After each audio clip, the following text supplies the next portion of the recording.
What's up, everybody? Just hanging out. Long day here at the business. Hoping get some of you folks to stop by, show some support, connect with one another.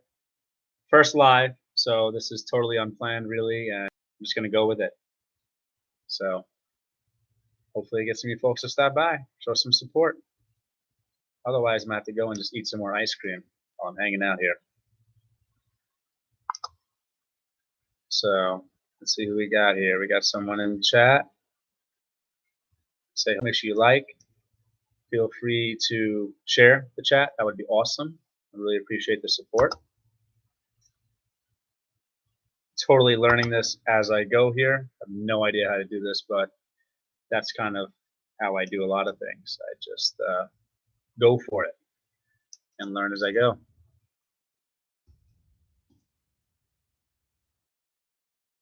Please feel free to like, share, let people know that this is happening. Gonna multitask here while I'm hanging out.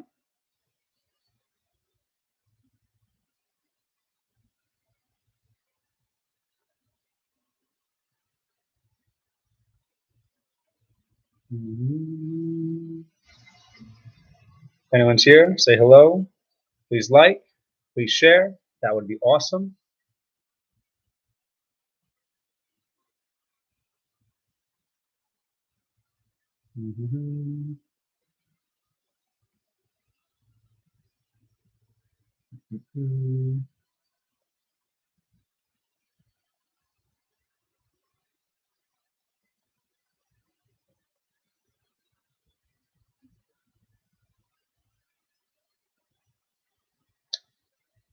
All right. If any of you folks are watching, that is appreciated. Please like, please share, get it out there. Feel free for any of you who you could see this afterwards, see the chat afterwards. Connect to some people that are hopefully in the chat, and that's a good way to network and to grow your channel and really to get exposure to lots of other channels, which there's so many awesome channels out there with great content. And it's a great way for you to, if you're trying to build your channel, to get exposure for your channel as well. We see somebody's here. Say hello in the chat. Let me know what's up.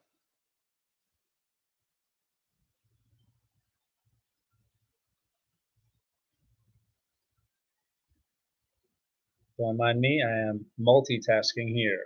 Say hello, like, share. Be greatly appreciated.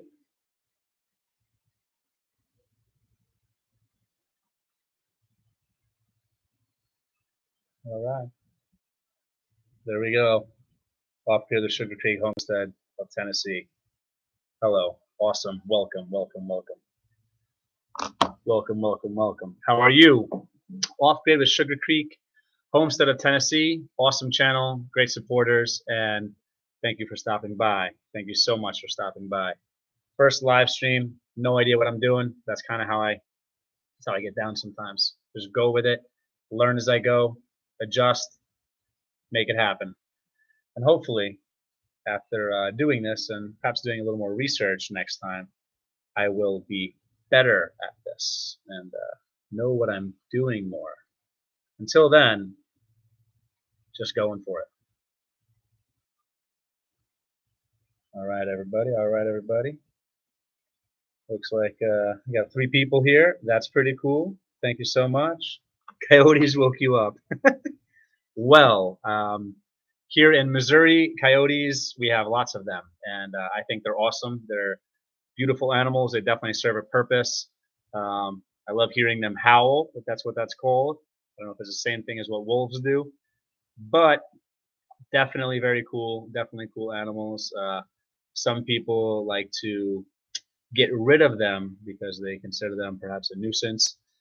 I do understand that they are opportunistic and they will eat livestock, which is definitely a problem. So I understand some people want to keep them off of their property totally respect that though. Coyotes woke you up. I love the sound of coyotes. I love hearing coyotes, and I heard that coyotes. There's actually, I believe they travel in pairs. I'm not sure if that's true, but it sounds like there's a lot of them. But apparently, doesn't always mean that there's a lot of them. I believe they just communicate. One pair will communicate with another pair, or they travel in groups. I'm not really sure how that works. If any of you know more about coyotes, please let me know. Throw it in the chat. Always looking to learn. But beautiful animals, they serve a purpose. I just don't want them near our animals on our homestead. Otherwise, they have plenty of other land for them to do coyote things. All right, all right. Got 4 likes, 3 people watching. That's awesome. Thank you, thank you. Much appreciated. I am multitasking. Do not mind me text messaging while I'm on this live chat, just hanging out, just getting settled in, folks.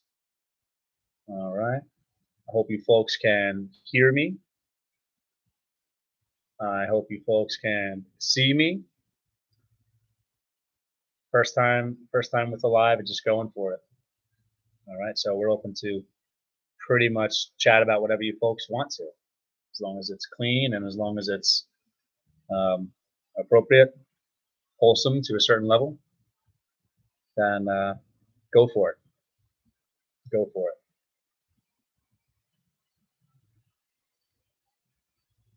All right, all right, all right. All right. So we are miles in the woods, so hear them often. They do travel small packs. Okay, all right. Fall garden. In short, yes, I will try to make sure I plant something. I feel totally behind. I'd like to plant a lot more. We have some stuff that's already just continuing to grow, stuff that's going to grow, and then some stuff we might bring inside to overwinter in containers. As far as in-ground fall garden, not so much. We just have some perennials that we have going in-ground in our food forest area. Speaking of food forest permaculture. Hello, hello, hello. Awesome channel, supportive channel. Definitely want to stop by Food Forest Permaculture's channel soon and show more support. Ria's life in Hong Kong. I don't know why I said it that way. Ria's life in Hong Kong. Hello. Off-grid with Sugar Creek Homestead of Tennessee. Yeah, always feel behind. I totally get you with that. I I definitely feel behind all the time. Never plant as much as I want to. But that's what comes with gardening. I feel like gardening can be addictive in a good way. And it's one of those things where, for people that don't like to garden, if they give it a try and they have any success, that could be addictive. I mean, that could be absolutely addictive. And once you start gardening and you have some success, I think you kind of always want to grow more as far as volume, more variety. It's never ending for me. I won't be happy. Well, I'm always happy. I try to be happy and appreciative of what we grow, but I don't know if I'll ever feel like I've grown as much as I should have, for sure. Hello, Ria's life in Hong Kong. Hello, thank you so much. Thank you for happy first live. Enjoy. Thank you for that. Very nice comment. You're so welcome, Food Forest Permaculture. I'm so happy you're here. Thank you so much. Thank you so much. Yes, off grid. Yes, more, for sure, and never ends. The Food Forest Project, we have that going. We have a lot of stuff in ground. We've got brambles, if that's what they're called. Blackberries, black raspberries, stuff like that. Got some native Missouri. I'm not sure if they're just native to Missouri, but wild plum trees. They're growing now. We have mulberry trees that were already on our property. We have a fruit orchard. I believe apples and peaches, and possibly pears. I believe apples and peaches. I should know this. Lots of stuff growing in containers. In ground, kind of limited. kind of limited with in-ground stuff. I have 2 small garden beds that I've been working on, trying to work with back to Eden method, and I think it's just going to take more time to improve our clay before they are really producing, but we'll get a little bit of a harvest out of those in-ground garden beds, hopefully. Hopefully will. I'm Zaxxon. What's up? What's up? Welcome, welcome, welcome. Another awesome channel. Folks, feel free to connect with these people. There's some really awesome channels here already, and this is so great to see these folks here. I'm Zaxxon, awesome channel. Food Forest Permaculture, awesome channel. Ria's Life in Hong Kong, I'm assuming awesome channel because this person's here showing support. I try to be honest. Ria's Life in Hong Kong. I'm not as familiar with your channel. I will try to stop by and show support as soon as possible. Let me actually pull your channel up right now. Let me pull your channel up right now and just try to multitask here. Off to the Sugar Creek, Homestead of Tennessee. Awesome channel. Elvis Foster, one of my buddies from New York. I miss you too, bro.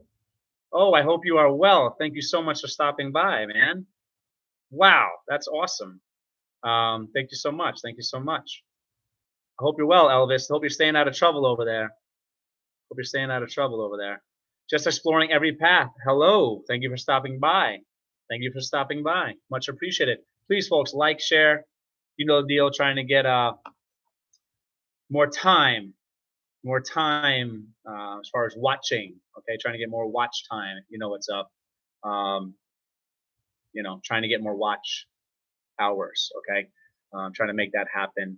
And we're really just feel so blessed to try to, you know, we're over 500, over 600 now.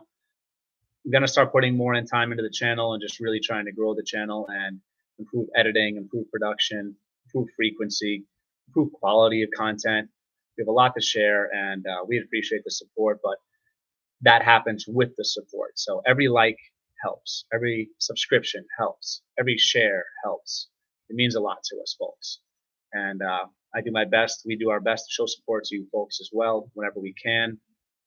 That's another thing I'm making a priority, and I know my awesome wife Nicole, who's not here right now, she will be making a priority is to spend more time showing support to your channels.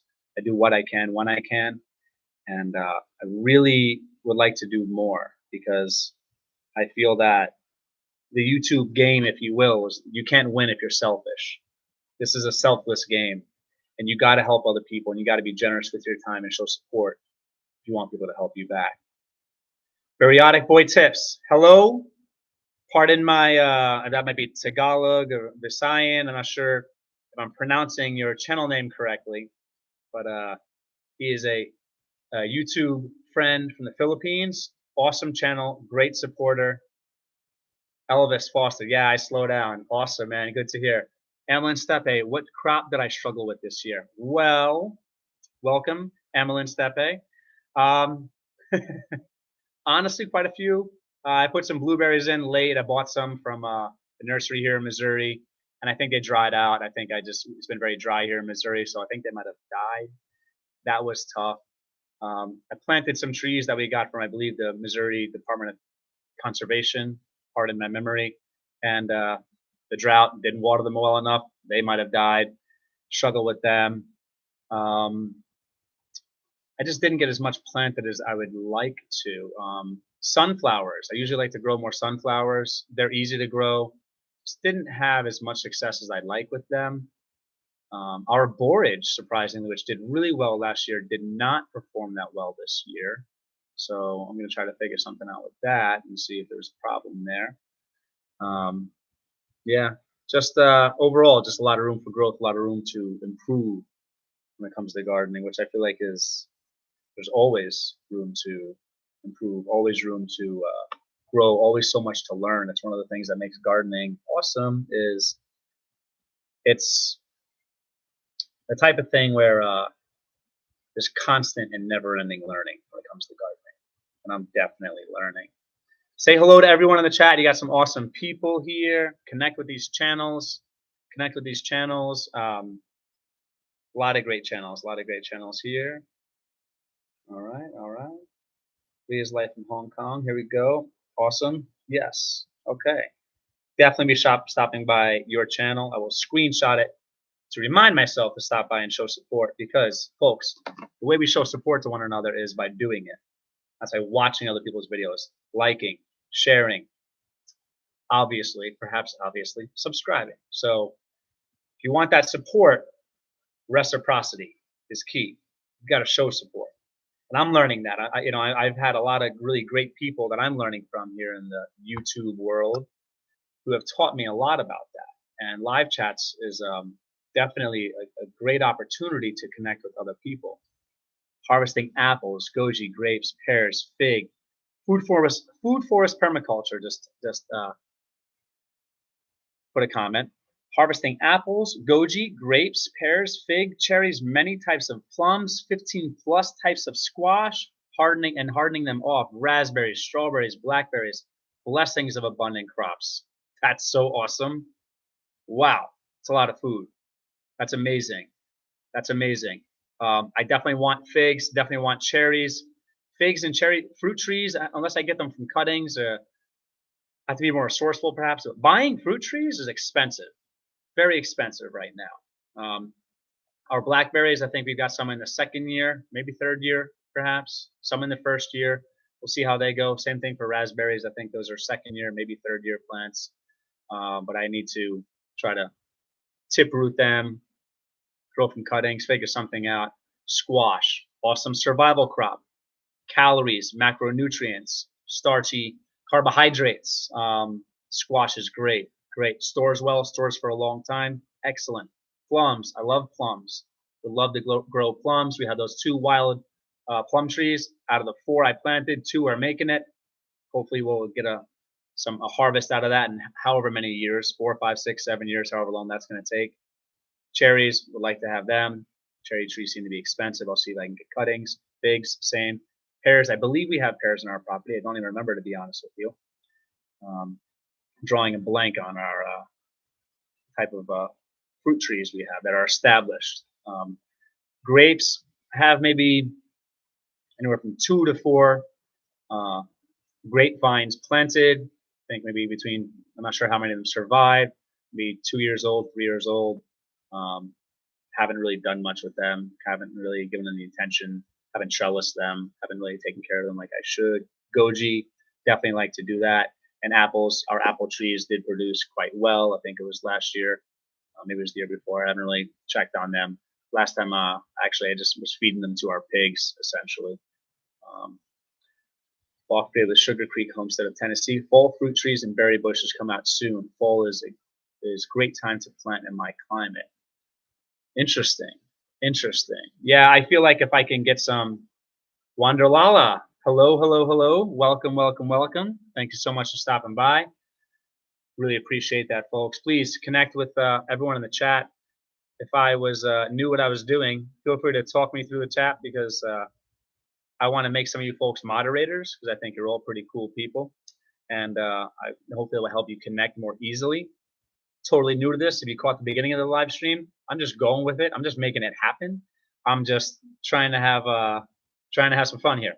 So if you want to let me know, without me trying to jump over in a different tab, without me going on my phone, how do I make you folks moderators? How do I get those wrenches out there, folks? Talk me through it. Walk me through it. I am well, Wanderlala. I hope you are well. I'm Zaxxon. You're awesome. 3 dots inside of name, add as standard moderator. Hey, listen. Thanks, champ. Add as moderator. Boom. How you doing? Standard moderator. Boom. How you doing? Boom. Done. Next up, food forest permaculture. Add as moderator. Standard moderator. Boom. Done. All right. Let's give it. Hyacinth Super Vlogs. Hello. Thank you so much. Creative Redundancy. Hello. Thank you so much. More awesome channels. More awesome channels. Thank you, folks. I'm trying to get these wrenches out there. I'm Zaxxon was awesome enough to explain it to me, because I am relatively ignorant when it comes to YouTube in general, and definitely ignorant when it comes to live chats. This is the first live chat, but we're making it happen. We're going for it, folks. We're going for it. All right, all right. All right, to make free soil from biomass near you, leaves, twigs, coffee grounds, kitchen waste, and layers like nature. Oh yeah, all about it. All about it. Chop and drop. Yeah, for sure. Yeah, absolutely. All about chop and drop. All about older trees from local nursery. Okay, good tip. Good tip. Good tip. Definitely check it out. Yeah, I'm all about composting. If you check out some of our previous videos, we have a nice composting system. I think it works really well where our chickens kind of do the work for us. And now we have meat rabbits, so rabbit manure, awesome addition. I could apply that directly. I mean, I've been mixing some into the compost just for to help the diversity of the recipe, if you will. Yeah, all about chop and drop. We have comfrey growing. That's another thing that's we've been growing. Um, just yeah, all about it, all about it. Leaves, great resource. I've used charcoal, wood ash as well. I'd like to incorporate more biochar.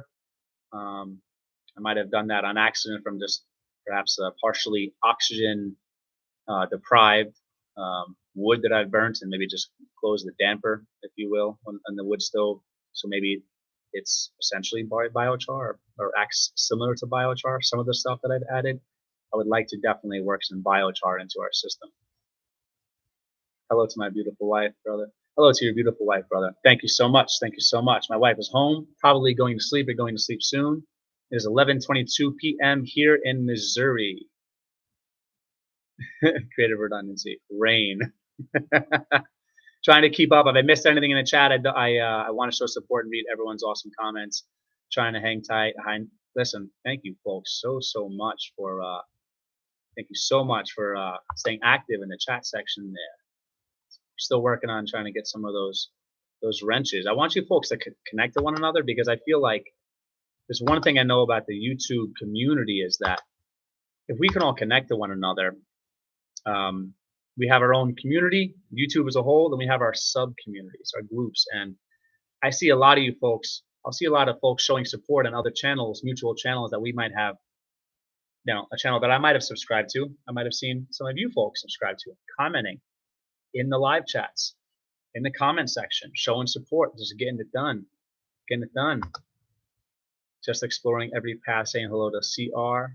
That's awesome. That is awesome. You folks see what I'm talking about? Some of you folks already know one another. That is awesome. That's what it's all about. That's how you build a community.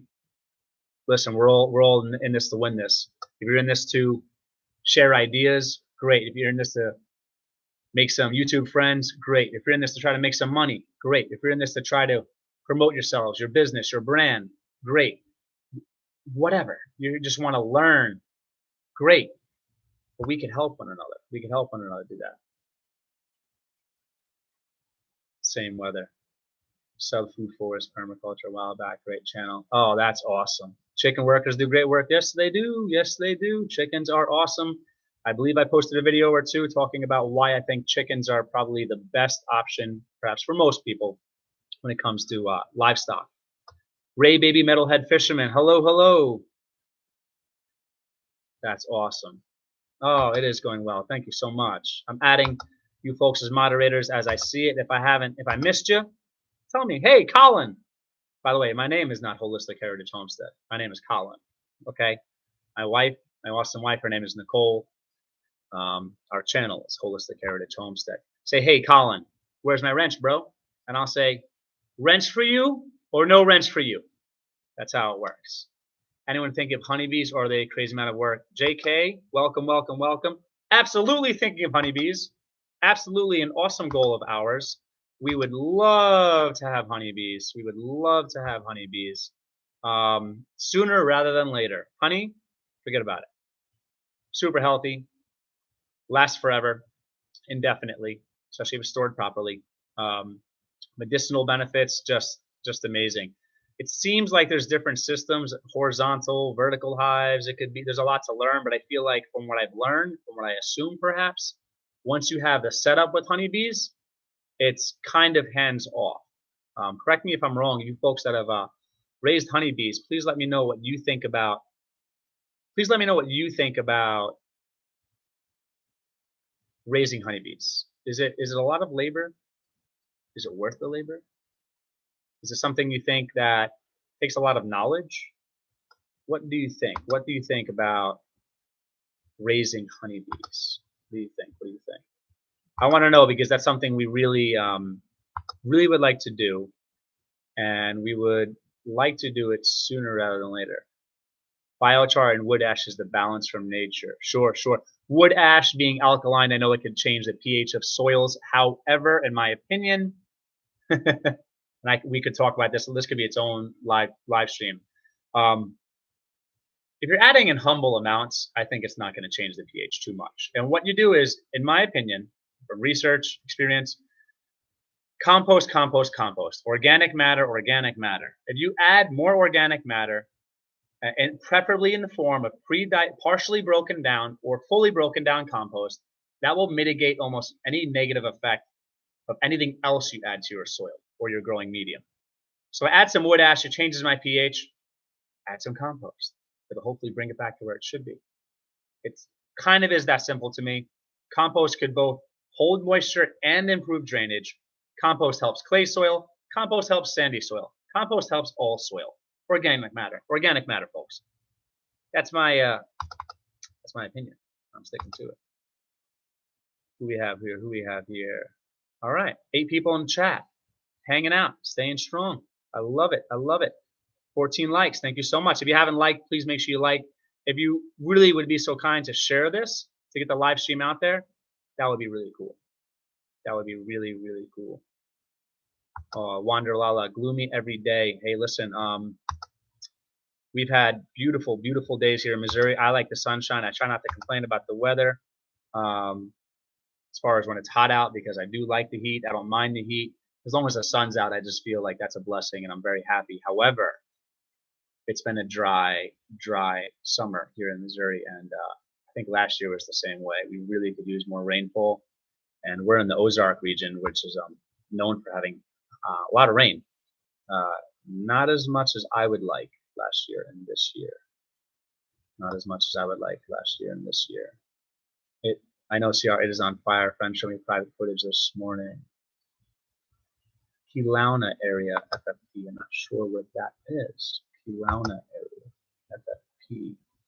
Interesting. Interesting. It's been crazy raining cats and dogs here a few days ago. And interesting. Interesting. Papsy Garden TV, folks, welcome Papsy. Thank you so much for stopping by. If you folks want to connect to an awesome channel, Papsy Garden TV, great channel, great supporter, very knowledgeable, very knowledgeable. Please, I recommend connecting. Definitely check out their channel. Just good people, good people. Let me give Papsy Garden TV, give them a wrench. Definitely. Connect, connect, connect, like. Connect, connect, connect. One another, like. How? Nice to meet you, Colin. My name is Howie. Nice to meet you, Howie. Nice to meet you, Howie. I'll be stopping by all of your channels as soon as I can, perhaps later on this evening or tonight. That would be technically the morning by the time I get to that, but try to make it happen. Try to make it happen. Try to make it happen. I just enjoy learning and sharing with good people all kinds of things. That's an awesome comment. Ray Baby Metalhead Fisherman. For sure. I mean, that's a big part of what life's all about. Anything I know, I learned from someone else. It's that simple. Try to listen to people much more intelligent than myself and learn what I can when I can. That's what it's a big part of life. Big part of life. 460 wild types of bees in my local. Whoa. Whoa. Add some peat for acid lovers. Awesome. Awesome. Okay. All right. So blueberries, they prefer acidic. Is it blueberries prefer acidic or alkaline? I want to say acidic. Maybe that would be good for blueberries. I've heard blueberries also, they do well with wood chips. Wonder if that's true. Off grid. Bees are so needed for the gardens. I do not have them, but as my gardens go, I think I will need them. 100%. 100%. And yeah, pollinator friends. Gotta show love to the pollinators, and they will show love back to your plants. It's all about that. You gotta take care of the pollinators. Give them a home, give them some pollen, make them happy. Very, very cool. Chop and drop and broadcast out. Awesome. Thank you, Papsy Garden TV. Thank you so much, so much, so much. We'll leave you rolling, brother. Awesome, awesome, awesome. Thank you so much. We'll get to banana. Thank you so much. Thank you so, so much. Sun, air, water, and nutrients. Balance. Yes, sir. Yes, sir. Thank you for the shout out, Papsy Garden. Papsy Garden says, thank you for the shout out. You are so welcome because you're awesome and you have a great channel and you're a great supporter and you deserve it. So thank you for being how you are. It means a lot. Food forest permaculture. I put wood, ash, and biochar spread all over my forest floor several times a year when dormant. I have no bugs and abundant crops. Grandfather made everything small to make soil. Awesome. Texas Psychobilly. Hey, hey, y'all. Congrats, Holistic, on your first. Thank you. Thank you so much for stopping by. Texas Psychobilly. Check out their channel. Show some support. Show some love. You folks know what's up. You know what's up. You know what's up. Our summer has been very wet this year. Lots of summer storms. All right, all right, all right. Lala Cucina, or Cucina perhaps. Lala here. Thank you so much, Lala. Check out Lala's channel. Show some support. JK, I'm a big fruit and veg guy, but the wife grows flowers for the pollinators. It's the best of both worlds. Yes, yes, that's great. You know, I was all about, because I'm all about function. And we are, if you folks that know our channel, we are unapologetic preppers. We're all about survivalism. We're all about prepping. I think it's important. We think it's human nature to want to have water and want to have food and survive. Okay. Please, if you want to, check out one of my previous videos I talked about. I believe it's called A Spectrum of Self-Reliance. It talks about how many or most people might be preppers without even calling themselves preppers. The reason I bring that up is because I was all about food, food, food, food, food. I didn't care about pretty looking plants, beautiful plants, flowers. Now I do. One, because I appreciate beauty. It's nice to have flowers. It's nice to look around and just shape our environment and make it look how we want to. And also, pollinators. Pollinators give us more abundant crops and just biodiversity. Biodiversity. So important, so important. So I'm learning. Part of that gardening thing. You never stop learning. Definitely going to be focused on planting as many flowers, flower producing plants as possible in the future. For sure. For sure. Definitely going to be a major focus. My urban garden. Wow. Thank you so much, folks. Happy Friday. Folks, My Urban Garden, awesome channel. Awesome supporters. Please go check out their channel. Show them some love. I see a lot of really great people, a lot of great channels here. And I think that if you aren't connected to these people in the chat, folks, connect. These are the type of people that show support. First live stream, no idea what I'm doing. Totally just going for it, winging it, if you will. 12 people in the chat, 18 likes. I'm with it. I love it. I like it. I appreciate it. I appreciate that. I appreciate that. Trying to get those wrenches out there. My Urban Garden. Hopefully your wrench. I gave that out, I believe. Okay, cool, cool. Got a wrench for you. Wrench for you. If I missed anybody, let me know. Hey, Colin, where's my wrench? Where's my wrench? There we go. Get a wrench to you. Boom. How you doing? Get those wrenches out there. Make it easier to perhaps check out other channels. Stop by. Show support. Connect. Show some love. Wanderlala. Keep it up, brother. Awesome. Thank you, folks. Many flowers are edible too. Excellent point.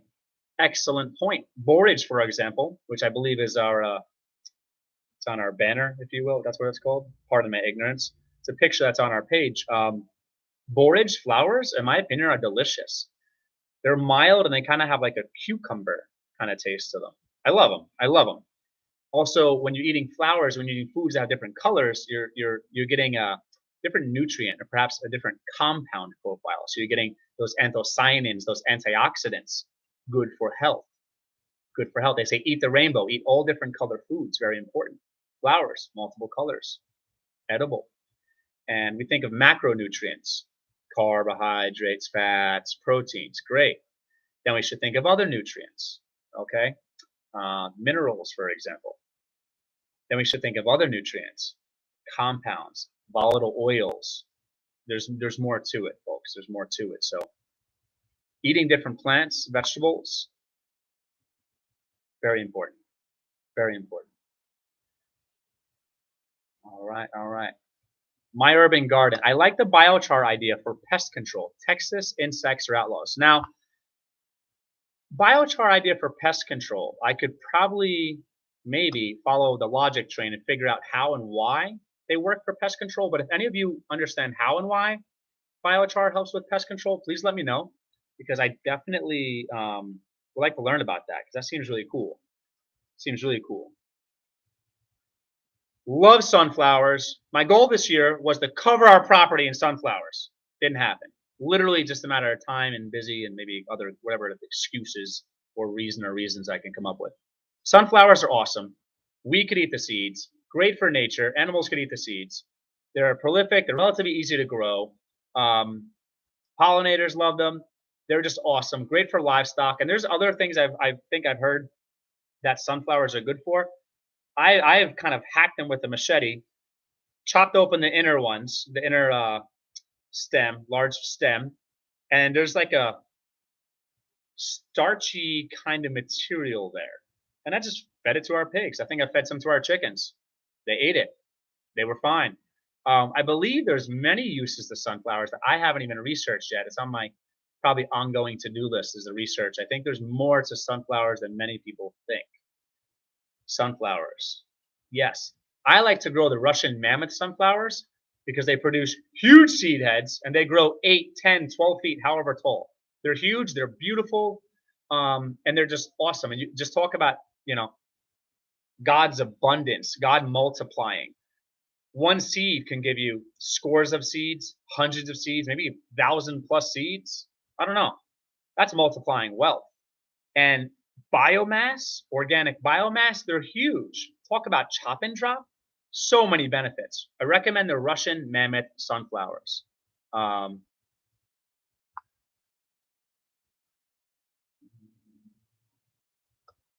Blood Dragoon. Hey, everybody. Another awesome channel. Great supporter. Check out Blood Dragoon's channel. Let me give Blood Dragoon a wrench. Thank you so much for stopping by. 11 people. 11 people in the chat hanging strong. 20 likes. Thank you, folks. Thank you, thank you, thank you. Thank you so much. Thank you, thank you, thank you. Thank you for supporting our humble channel. Oh, Wanderlala, thank you so much. 626, brother, you're doing great. Thank God. Thank you, folks. Thank you, folks. Doing great. I am planting moringa because of you. The tree was cheaper than what I was spending on tea every month. Moringa is awesome. Check out my previous video about moringa. There's a dwarf moringa that we bought. Here's our plug here. Baker Creek Seeds. I don't know if I've seen any other seed companies that sell the seeds, but dwarf moringa, you can grow them in containers. Very easy. I transplanted some into our rocky clay, and it seemed like it was doing all right. Moringa, superfood, super nutritious for humans, for livestock, and just great, just great. And they sell it, powdered moringa in capsule form. You can go spend a lot of money on moringa supplements, or you can grow your own and save a lot of money and have it be fresh, because fresh is best. Moringa, moringa, definitely something to consider. And our Filipino brothers and sisters know all about moringa. Hapsi Garden, you know what's up with moringa, or as some Filipinos call it, malunggay. Malunggay.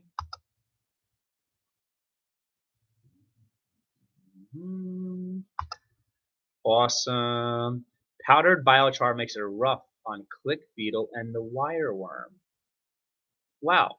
Thank you. Thank you for that. See, you learn in these live streams, you learn. It's like, let me ask you folks something.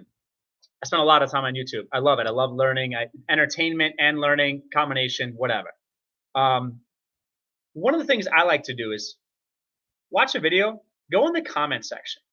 You could find, I get just as much, maybe even more on certain videos, information in the comment section as I do the videos themselves sometimes. There's some very intelligent people out there, folks.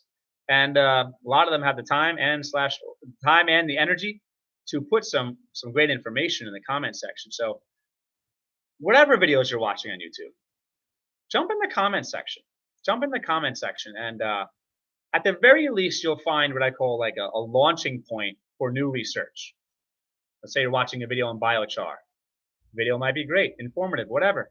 Go in the comment section. You'll find some really intelligent people giving some knowledge that you might take, or it might at least lead you maybe down a rabbit hole even.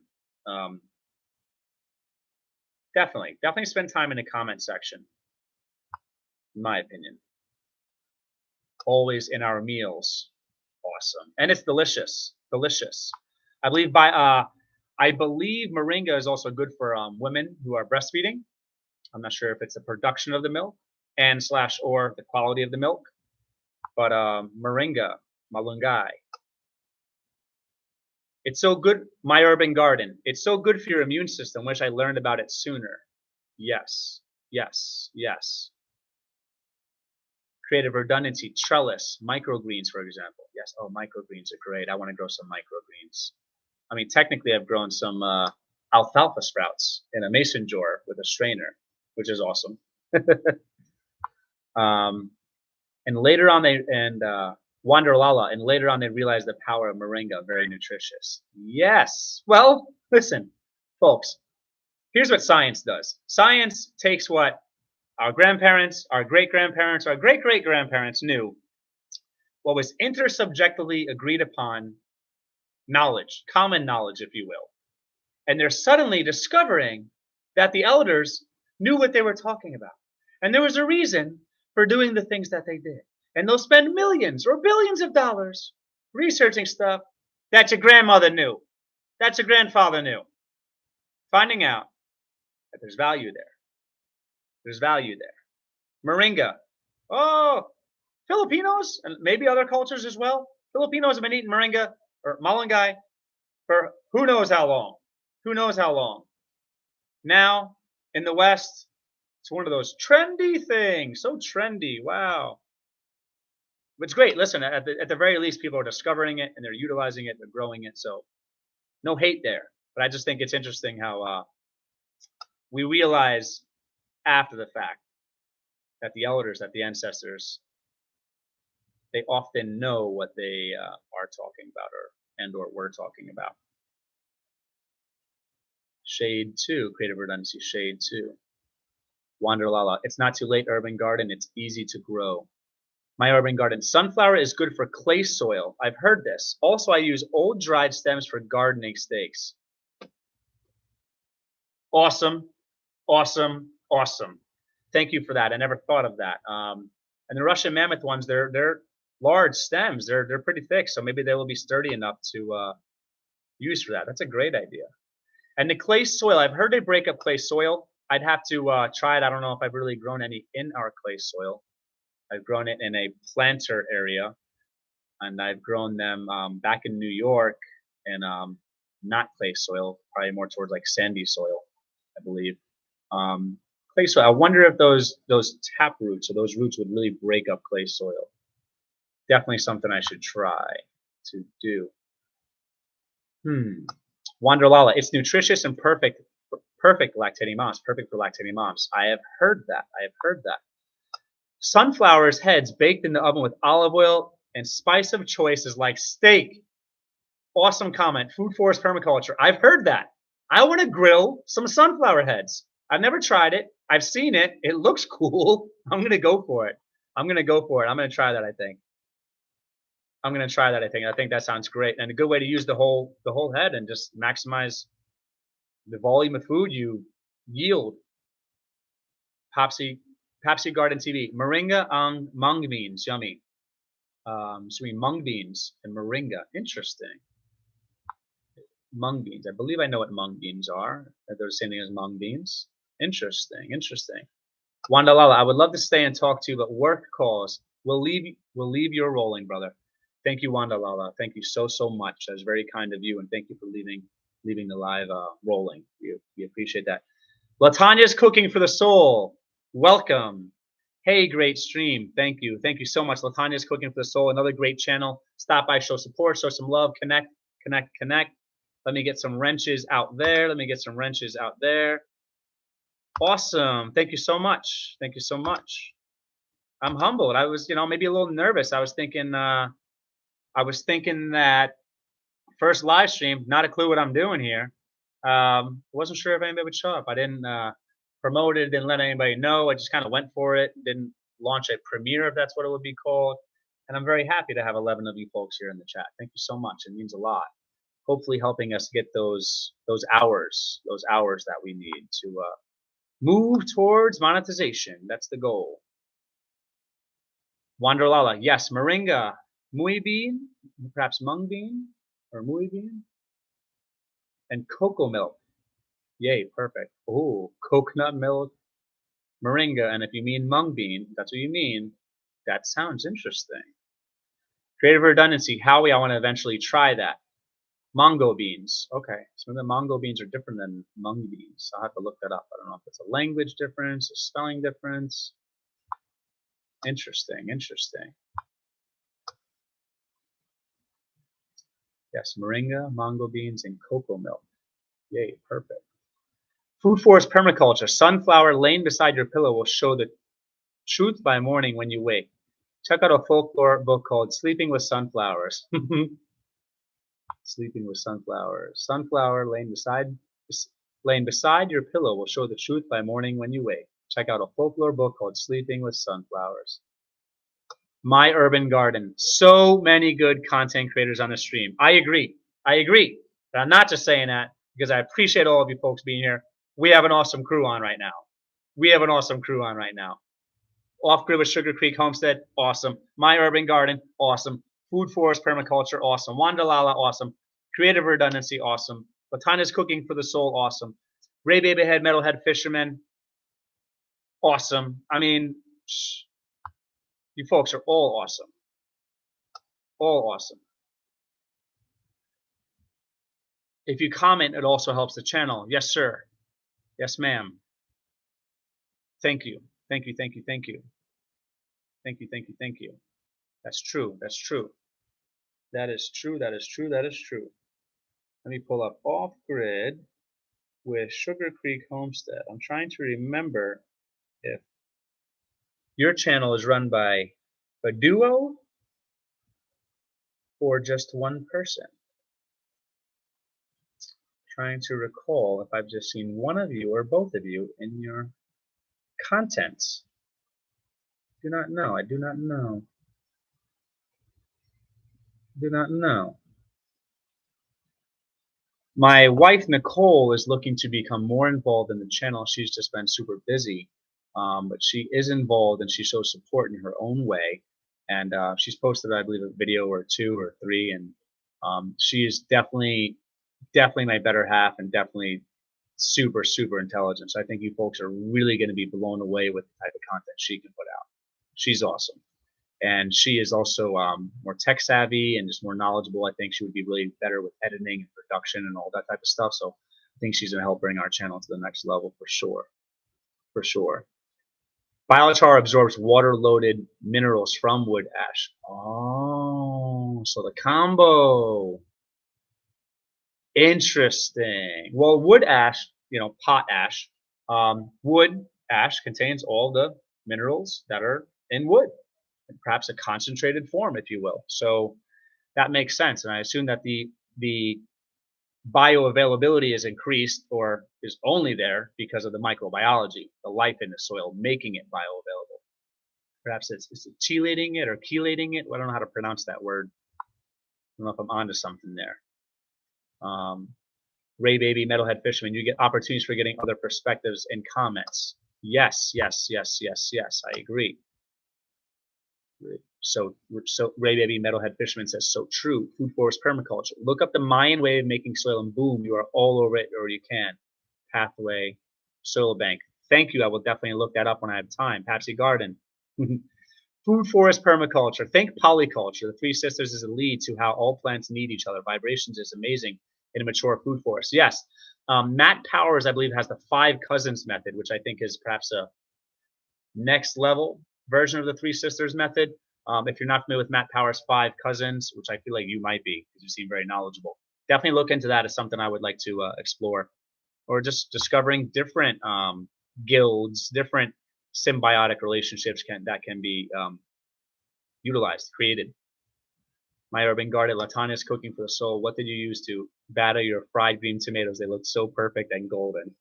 Fried green tomatoes are awesome.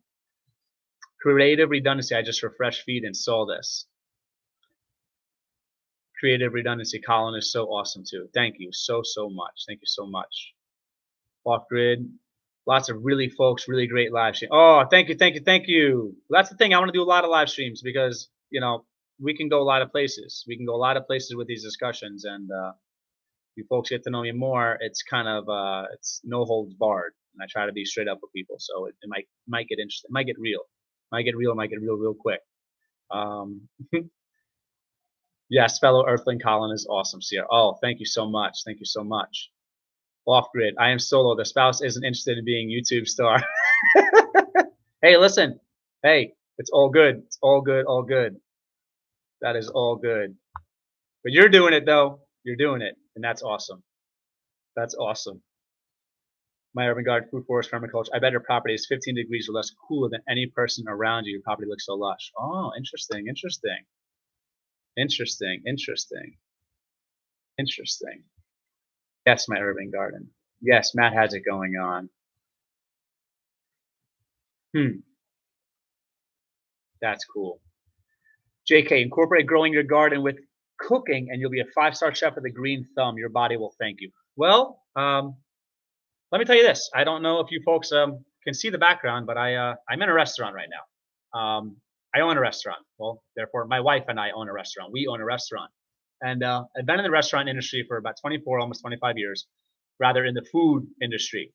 So I know food as much as, you know, I know food. I don't say I know all about food because it's limitless, and I know a fraction about food compared to probably a lot of people out there. But I know a lot about food rather, and been in this industry for almost 25 years. And for me, gardening, growing, producing our own food, and that's also including livestock, they go hand in hand, because if you know how to cook, you could appreciate what you produce. And if you know how to produce food, then you are kind of forced, because you put this love and this energy and this time into producing the food, whether it's growing, you know, raising plants, growing plants, whether raising livestock.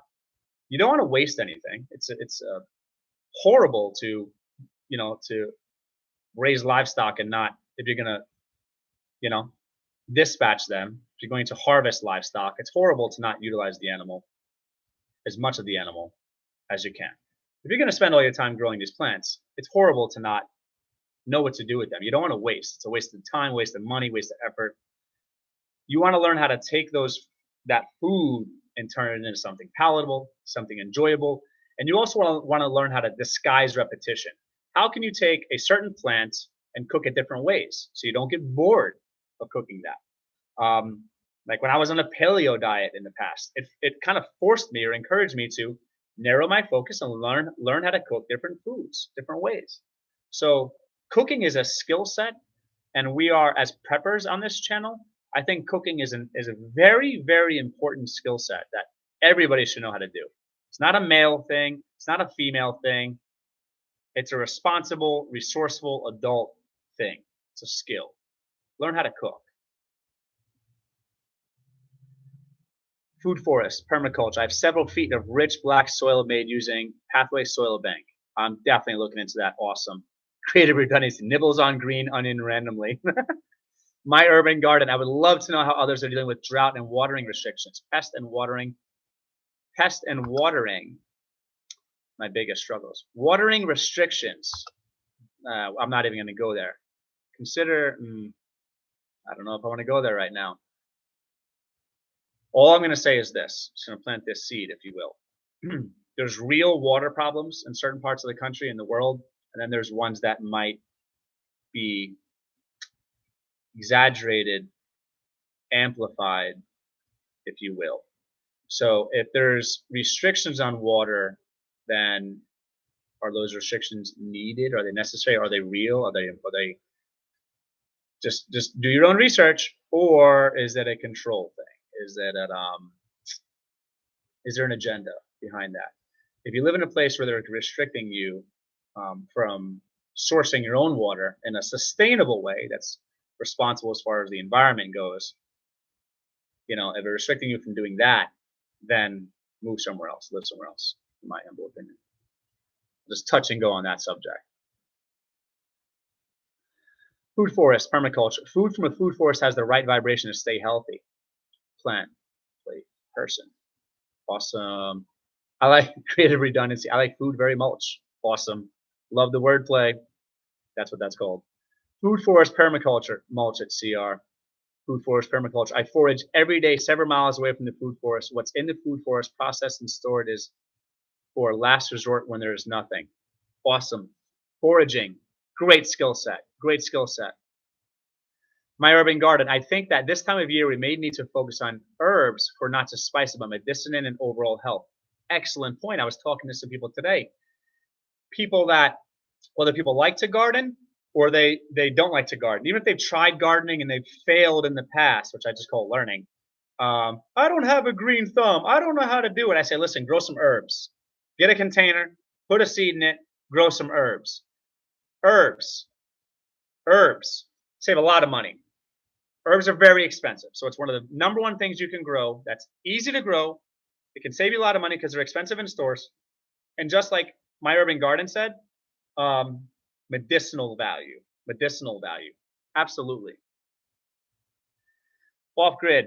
We don't have water restrictions here in Tennessee, but we do have drought some years. We had to our rain catchment every chance we get. The only pests we had were beetles. Rain catchment.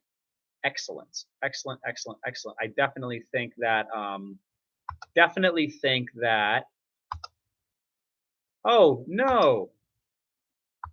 Off grid with Sugar Creek, Homestead of Tennessee. I did not give you a wrench before. You should have let me know. Hopefully you have one now. Rain catchment. I have a problem with the powers that be limiting harvesting of rainwater. Whole different discussion, but I just want to throw that out there. We could have that chat another day if you folks are down to have that chat. Rain catchment is awesome, something we would like to do. Responsible rain, I believe, catches nitrogen as it moves through the sky. It's natural, and it's just responsible way of harvesting water, in my opinion. And last year's drought, I think, really made me think about water. Please check out my previous video or videos. I think there was at least 2 where I talked about thinking about water. Check out those videos. Beetle bags, off-grid. Beetle bags work great. Not a clue what they are. I'm going to have to revisit this live stream another time and check that out and see what they are. Fun is cooking for the soul. Thank you. Bit of redundancy. I remember that rainwater collecting now. Colin, the one on the deck at night, I think. Yes. My primitive, horrible, improvised rainwater collection. Just like this live stream. Don't know what I'm doing? Go for it. I'll learn as I go. Hopefully next time it'll be better. And all that stuff. Rainwater collection for me was taking some plastic containers that I had, putting them on my deck, collecting some rain. It might not have been a lot, but it was definitely a help. It's definitely a help, and natural rainwater, great for plants. A lot of people, when they want to do something, some people are all or nothing, or they want a perfection, which is a word I struggle with. They want things to be great. But the problem when you do that is a lot of times it stops you from doing, and you might get analysis paralysis, and then you spend so much time. Like I remember thinking about getting chickens. I was like maybe nervous, this and that. I got the chickens. I learned enough to be responsible to treat the chickens well. Got the chickens, learned as I went. That's it. You want to garden? Plant some things. Learn as you go. As long as you're being responsible and you're not planting like invasive species that are taking over your neighbor's property or whatever. Just get enough basic knowledge to be responsible and treat the environment well, be respectful of other people, and go for it. Just go for it. Rainwater collection for now on the, on our homestead is going to be some buckets, some 5-gallon buckets, some plastic buckets until we get an awesome system. I'm not going to wait until we have an awesome system to start collecting rainwater. Think about it. I agree 100%. Off-grid with Sugar Creek Homestead of Tennessee. Plants love rainwater, for sure. My Urban Garden. Yes, we got our gutter set up with some barrels and trash cans. Going to do more. Yes. Yes. Yes. Absolutely. Oh, Freedom by Me. Welcome, welcome, welcome. Awesome channel. Folks, listen, you're talking about an awesome channel, a great supporter, phenomenal content, Freedom by Me. Please connect. I'm going to give that gentleman a wrench as soon as possible. Really, though, seriously, great channel. Lots of cool stuff. Lots of cool content. Lots of cool content. Definitely check out that channel. We have 255-gallon drums. Creative redundancy. Just make progress forward. Well said. Well said. Well said. Just move forward. That's right. Just go for it. Just go for it. That's what you got to do. Just go for it. All right. All right. Your chickens can come and visit my pumpkin patch. There were so many grasshoppers. Huh. I wonder if let me know, folks. You might know. I've noticed more grasshoppers than usual. I wonder if that's because it's been dry here. Is there a relationship between like a drier season and having more grasshoppers, or is it the opposite? Because then we did get some random rains, or maybe it's just the time of year. I just noticed more grasshoppers in Missouri, where we are.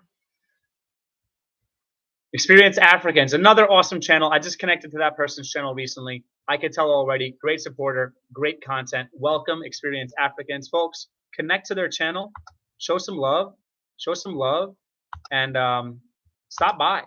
Connect, connect, connect. I'm gonna give you a wrench, Experience Africans. Thank you, thank you, thank you for stopping by. Thank you for stopping by. Awesome, awesome, awesome. Got some great, got 12 people here, going strong with 25 likes. Like if you haven't, just in case you might have forgot. Just in case you forgot. Like if you haven't. Like if you haven't. 255-gallon drums, put them under your rain gutters. Awesome freedom and hello. Hello family. Hey bro. Awesome, awesome, awesome. The off-grid. The IBC totes can be purchased cheap and works great for rain catchment. Just get one that was used for food products. Excellent, excellent. Let me, thanks man. Chickens, goats, deep spring, caves, save seed, pathway soil bank, access, sponge to soak up water during rain times, biochar and wood ash.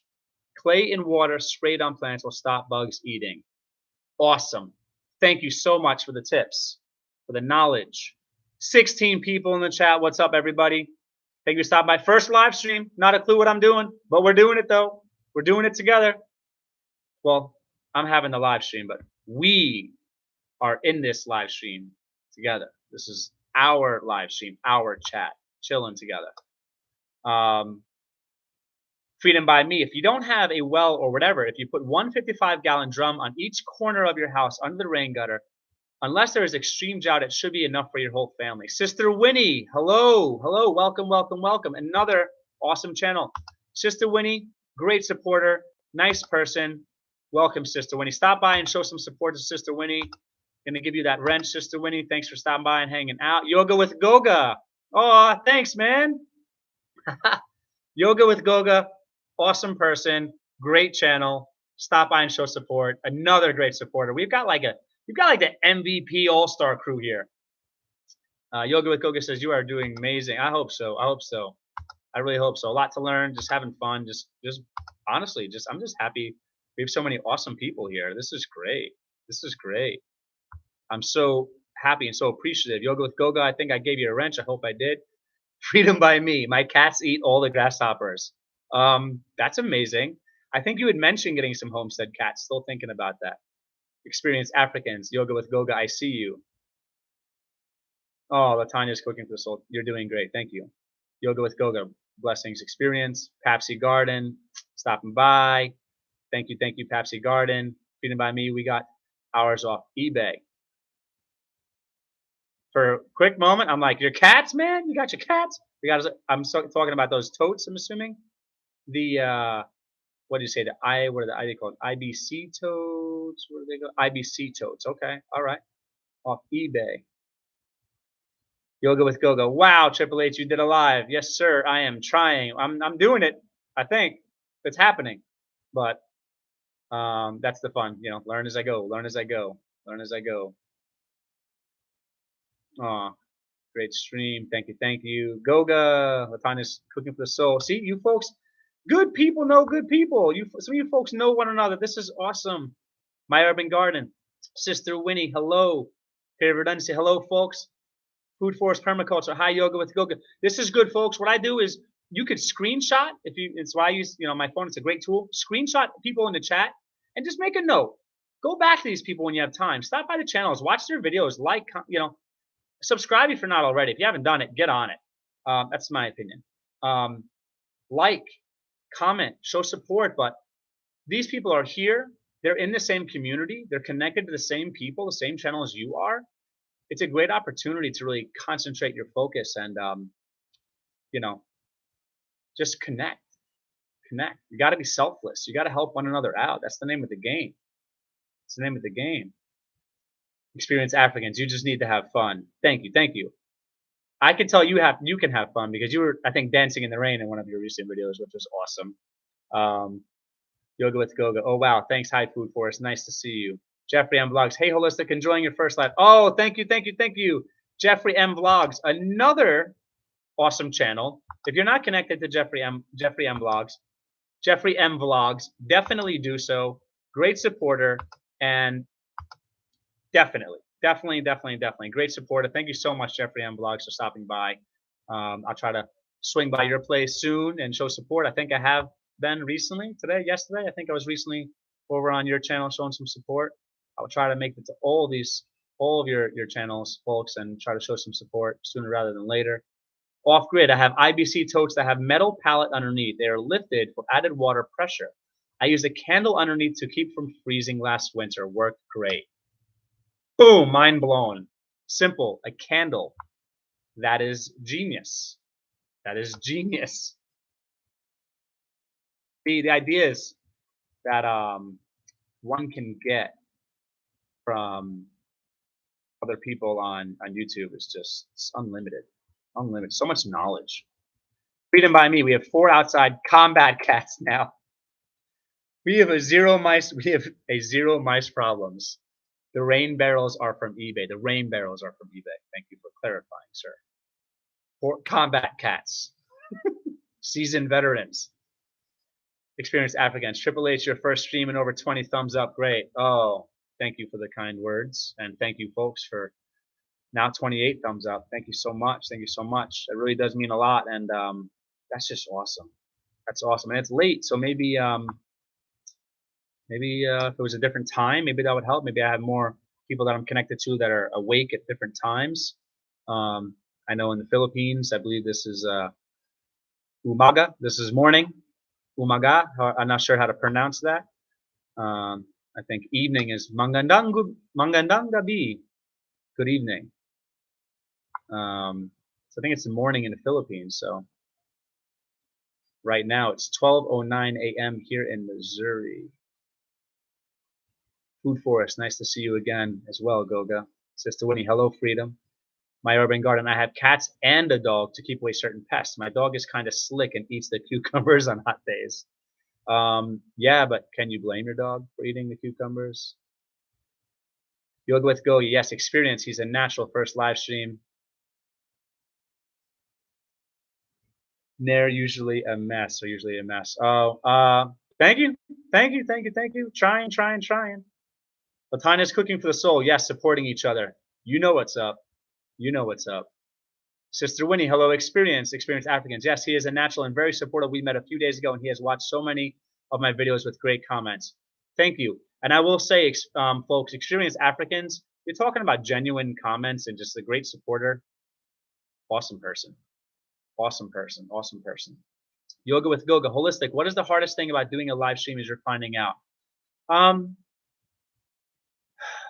Honestly, perhaps learning how to just navigate and utilize the things on the screen. Like, for example, I did not know until I think I'm Zaxxon taught me how to give people wrenches, how to make people moderators. So things like that.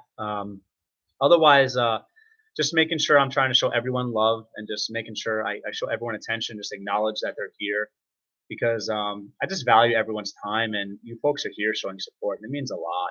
It means a lot to myself, and therefore I know it means a lot to our family And I just want to make sure I don't miss anybody, that I'm not missing any comments. If I have, I don't mean to. Just trying to hang with it and just follow along. Food Forest Permaculture. Hi, Sister Winnie. Experienced African. Sister Winnie, I am great. And you? My Urban Garden, Jeffrey and Vlogs. Are you going to give up the secret to the cheese sauce? Creative redundancy. Yoga.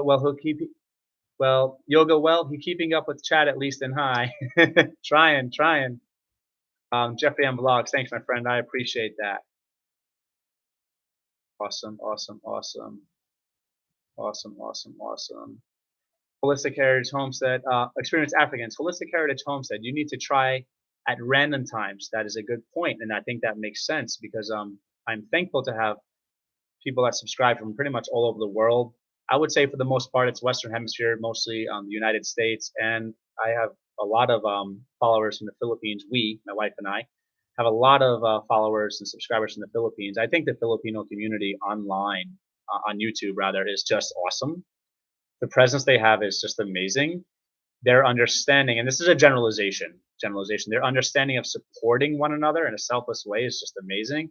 And for those of you folks who have connected with YouTubers in the in the Filipino communities, the sub communities on YouTube, might understand what I'm talking about. They're just awesome at networking, in my opinion. My wife is a Filipino American, born here in America, but Filipino descent, and just awesome culture, great people. I've been to the Philippines, beautiful country, full of just really awesome, just genuine, hospitable, kind, friendly people who know how to have fun. Off grid, I have combat cats too. Highly recommend. Jeffrey M. Vlogs, laugh aloud at my urban garden. I will send you. That's awesome. Awesome. Sister Winnie, hello, Food Forest, Pepsi Garden, staying active in the chat, commenting. Thank you. The emojis, if that's what they're called. Experienced Africans. I love this off-grid idea. Oh, that's cool. Experienced Africans, I think, showed some love to one of my videos recently, talking about I was talking about chasing being more self-sustainable, trying to be more self-reliant. I think experienced Africans kind of understood what that's about, and that's a kind of I think conveyed to me that is a noble effort. It's something that is a good thing to do. Try to be more self-reliant. Try to produce your own food, things like that. Yoga with Goga, yes, creative. JK, if you go away from the homestead, have someone taking the reps to keep it going while teaching the person doing the work. All right. Have someone taking the reps to keep it going while teaching the person doing the work. Yoga with Goga, well said. Jeffrey on Vlogs. Mangandang Apon. It's early afternoon in the Philippines. Jeffrey on Vlogs. Thank you. Early afternoon in the Philippines. Okay. Mangandang Apon. Is it Hapon? Or Apon. I'll have to ask my wife how to say that later. It's not like you're going to tell me verbally right now anyway. So Apon. Maybe you can Google the pronunciation at some point. But my wife speaks Tagalog, so she can help me with that. Off grid. We're going to 10th year off grid. I love it. That is amazing. Congratulations. That is amazing. Creative redundancy. Are you using the YouTube app live? No, I'm just on my laptop here, chilling, have a tab open on the internet, just signing into YouTube and doing it that way. That's how I'm doing it. Food Forest Permaculture. I wish to stay but need to sleep. Blessings to all Herblings. Thank you kindly, Colin, for the awesome live stream. Peace and love. Thank you so much. Thank you so much for stopping by. I will stop by as soon as I can to show support. I hope you sleep well. Jeffrey on Vlogs. Canada here also. Awesome. Thank you. Food Forest Permaculture. See ya, CR. Creative redundancy. Take care, FFP. Pepsi Garden. Staying active in the chat. Thank you, sir. Yoga with Goga. Good night, Food Forest. AR Gun 1776. Hello, everyone. Welcome, AR Gun 1776. Thank you so much. Another awesome channel, folks. Check out their channel. Connect. Show support. You know the deal. I'm going to give AR Gun 1776 a wrench. So happy you are here. Thank you. Trying to make sure I get these wrenches out there. And I like everyone here. I like all the channels here. So I want to give you all wrenches. I want you to connect. It hopefully makes it easier for you to connect. Awesome. Creative redundancy. I've been sowing this whole time. Creative redundancy, by the way, has awesome plays on words and just like a wordsmith. Always does these cool things. Always finds ways to highlight or show the C and the R in words. He just does some cool things with words, and I appreciate that. AR Guns 1776, East Coast US here. Where you from, AR Guns? Where you from, man? We're in Missouri. We're from New York. We're from New York. We escaped that place. We escaped that place. Papsy Garden, I will catch you some other time again, bro. Time to take a nap now. Bye, all. Is this siesta time in the Philippines? Mangandang? Hapon? Hapon? Hapon? I hope you have an awesome nap, an awesome power nap. Papsy Garden, thank you so much. Again, folks, if you haven't connected to his channel, do so. Milo Kim 2, hello, hello, hello. Support from Nene. Eva, thank you so much. Welcome, welcome, welcome. Thank you so much. Let me get you a wrench. Welcome, welcome, welcome. Connect, connect, connect. Connect, everyone. That's how we get it done. Awesome. My urban garden, so true. I used to hate all my grandparents' tinctures and teas, but now I see the wisdom in it. Yes. Yes, for sure. AR Guns, thank you for the shout out. You are welcome, and thank you for stopping by. You folks are here, you taking your discretionary time and spending it here, helping us have fun and also get those hours we need, the watch hours. Experience Africans, AR Guns 1776. Hello, AR Guns, GA, Georgia. Oh, I think I've driven through Georgia. I'd never really been to Georgia, I don't think, and spent time there.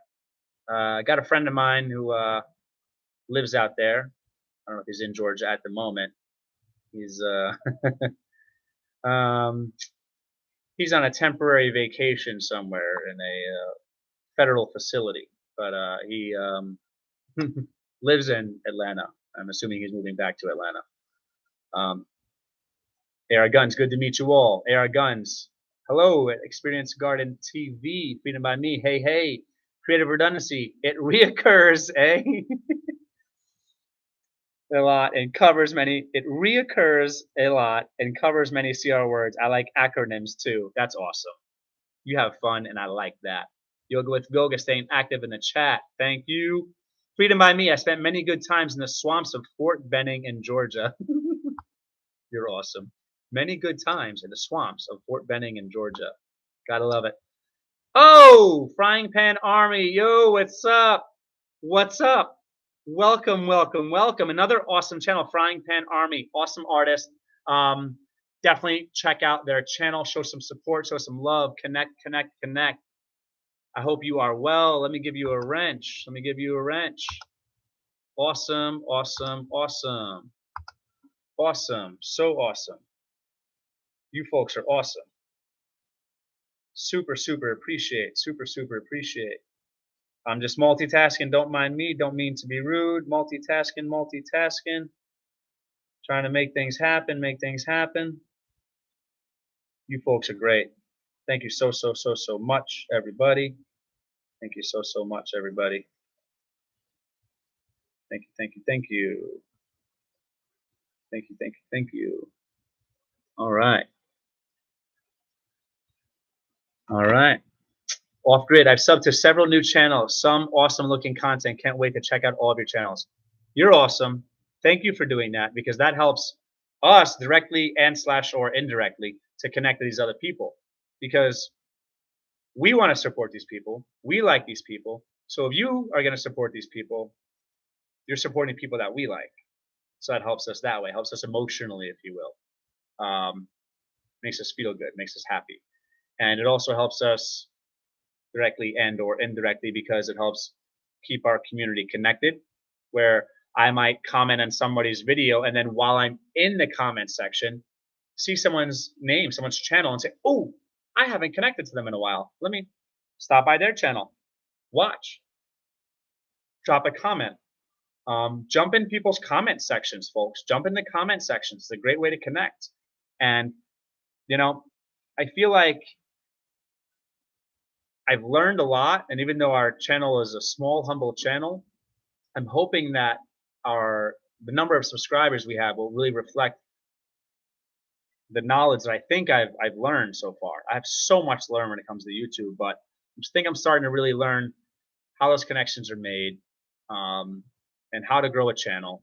And it's time we really start focusing on our content and making our content better, our editing, our videography, if that's the word, and just putting the best that we can out for you folks, because that's a big part of it too. That's a big part of it too. But jump in those comment sections and just connect, like connect. You folks are already connecting here, I assume, and some of you are saying you made some connections. That's what it's all about. Yes, freedom by me. That was sarcastic. I think I assumed that. I think think I assumed that. AR Gun 1776. Hello, experienced Africans. Freedom by me. What state are you in? Holistic. We are in Missouri, in the southwest area of Missouri, the Ozark region. Kentucky here. I think I remember Kentucky. I might have remembered once you mentioned it, but Kentucky, I was there recently for my first time within the past few months. Beautiful state, awesome. A lot of freedom-loving people there. Beautiful place. Definitely looking forward to going back. Very, very, very happy to have left New York, and my wife and I are very happy to have left New York. With at the time was our one son, and our second son was born here in Missouri. But we're all, I love it here. My wife loves it here, and our 5-year-old seems to love it here. Our 1-year-old hasn't really said much about it yet, but I assume he will love it here also. AR Gun 1776. I'm on the cell phone. It's a little hard to type in chat. All good. Totally understand. I'm usually on my phone. That's normally how I get things done. I'm not on the laptop frequently at all. AR Gun 1776. I do live streams mostly. I stopped by one of your live streams, I believe. I believe I did. I will try to stop by and show more support in the future for sure. Okay. Yoga with Goga AR. I usually type using audio when fingers get tired. Yeah. I use voice to text a lot, but it seems to butcher my words. I don't know if it's because I have a problem pronunciating, enunciating, whatever it is. I don't know if it's the New York accent destroys it, but sometimes I think it's just I use voice to text a lot and it just butchers what I'm trying to say. So I don't know if that's always the best thing for me to be doing. Creative redundancy. I'm on the phone. 2 AR guns. Hello at Freedom by me. Frying Pan Army. I have a frying pan and a wrench. Awesome. Yes, you do. AR Gun 1776. Thumbs up. Yoga. Thumbs up. Hello, Creative Redundancy. Creative Redundancy. Smiley face. Staying active in the comments. Thank you, folks. Thank you, folks. 10 people strong. 31 likes. This is awesome. Thank you, everybody. Freedom by me. If anyone subscribes to me, leave a comment in my most recent video and I'll make sure to subscribe back. Freedom by me, I think that's a great technique because I'm on my phone a lot and I don't have all my subscriptions always pulled up. And when I go to the subscription tab, I usually just kind of go through shorts. That's one way to connect. And I see what's there. And then I go through the long form video content and kind of see what's there. But I'm not always going to see everyone's videos. And sometimes I have limited time, so I don't have the time to go through all the videos for the day. I don't even know if that's possible at this point. So I think a good way and a moral way is for those who comment on our videos, I try to comment back. It's just simple. It's chasing each other back and forth, and that's a great way to do it. And then, quite frankly, that's a priority. People that are watching our videos and commenting on our videos, I want to try to support those people as well. Freedom by me. Super free here like America used to be. That's short. In Missouri, let me tell you, super free. It's one of the reasons we were here. I did some research, a lot of research before we moved here. Frying Pan Army. A language I do not know with some emojis and stuff. Cool. I like it. What? Wanderlala, amazing live stream, brother. Thank you, thank you, thank you. You are kind. It's nice to be kind, folks. It doesn't take much. It doesn't cost anything to be kind, and I appreciate the support. I really do. AR Gun 1776. My PC is in my reloading room. I was watching the big screen and seeing you was on. Wanted to jump on and say hello. Thank you. Thank you so much. Really, sincerely. Yoga with Goga. Hey, Lala. Creative redundancy. My watch later list never ends. I use my watch later list on my personal channel for all the learning stuff, but now I don't really use my personal channel that much. I use it in its own way, but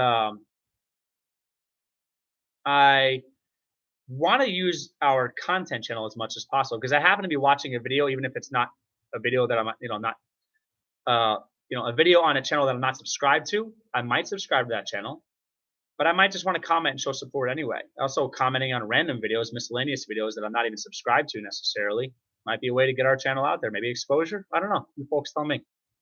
You tell me. JK, anyone have trouble with cucumber beetles? If you folks could help JK out with that, answer that question, that'd be great. If you have any, if you have any recommendations for cucumber beetles, how to deal with them, we're here to help one another. One of the benefits is we can learn one another. Anyone have trouble with cucumber beetles? Frying Pan Army. It was Frying Pan Power in Japanese. That's awesome. Frying Pan Power in Japanese. That's awesome. AR Gun 1776. It's hard to get around to everyone's content, but I try to get to those I'm sub to when I can.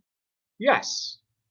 Yes. And that's the thing is, I'm going to say something. I'm going to say something, folks. Let me know if this is what you think about this. I connect to people. I'm a busy person. My wife is a busy person. Just because I don't comment on people's videos, like if I connect to someone and I don't comment on the video right away, that does not mean I won't in 1 day, 2 days, 3 days, within a week, whenever.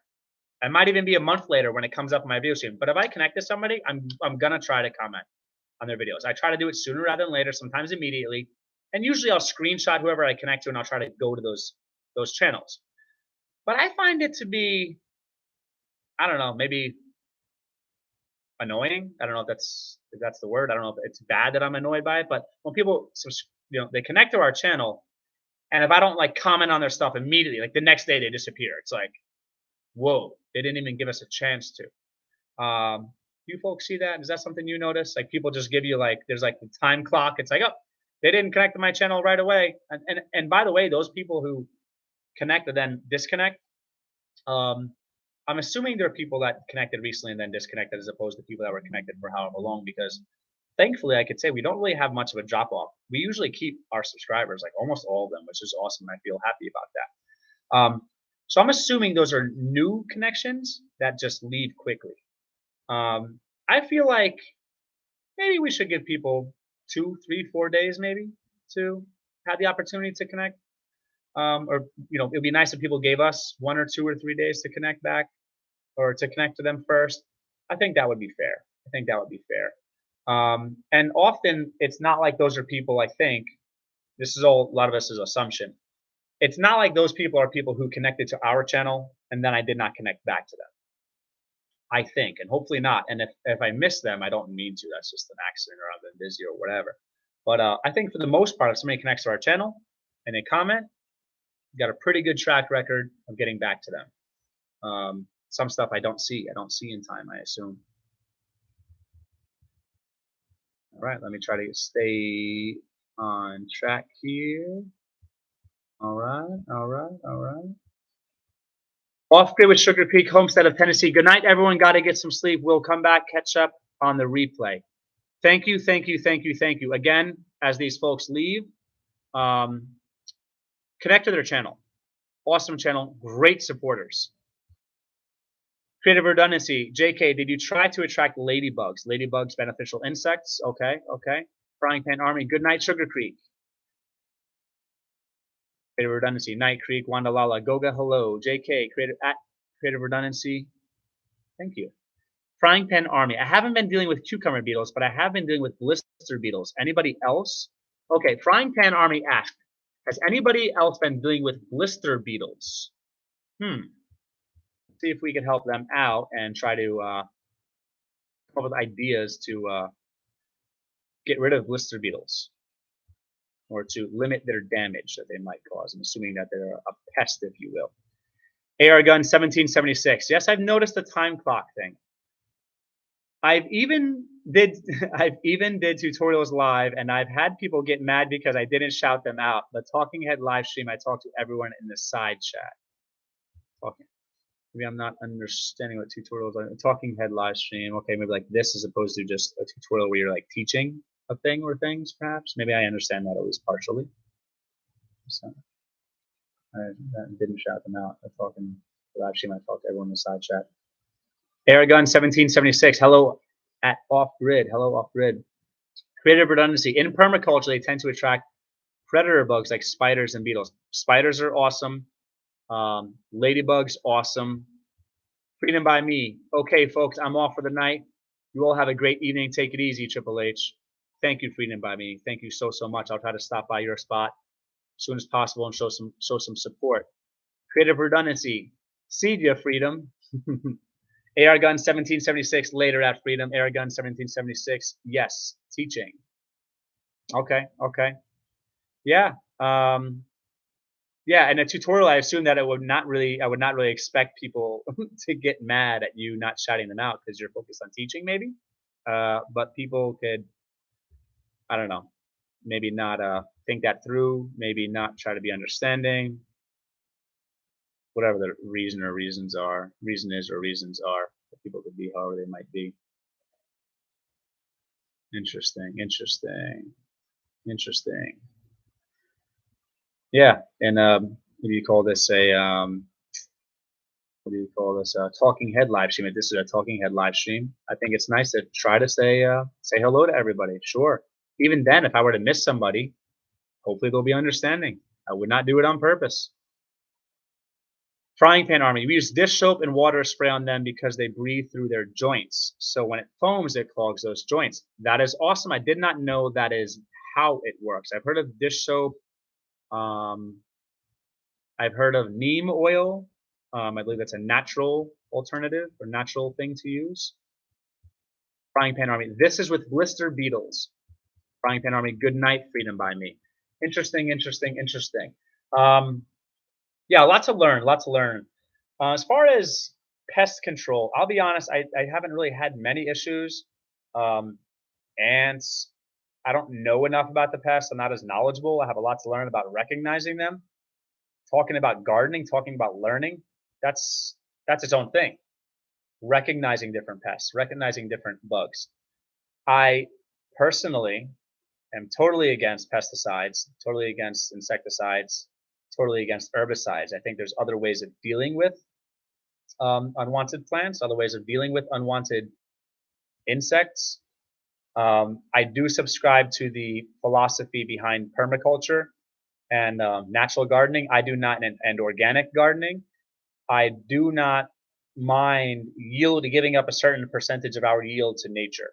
If if we were commercially growing and all that, I still personally, to being honest, because I'm going to be honest, I personally disagree with sprays, chemicals. I disagree with all that completely without even getting into it. I think that'd be a great topic for a live stream to have, hopefully, an intelligent conversation in a respectful way, and to volley back and forth with people who might disagree with me. And I'm open to that because I feel like we could only learn by listening to one another. That being said, vehemently against what I consider to be toxins, poisons, those types of sprays.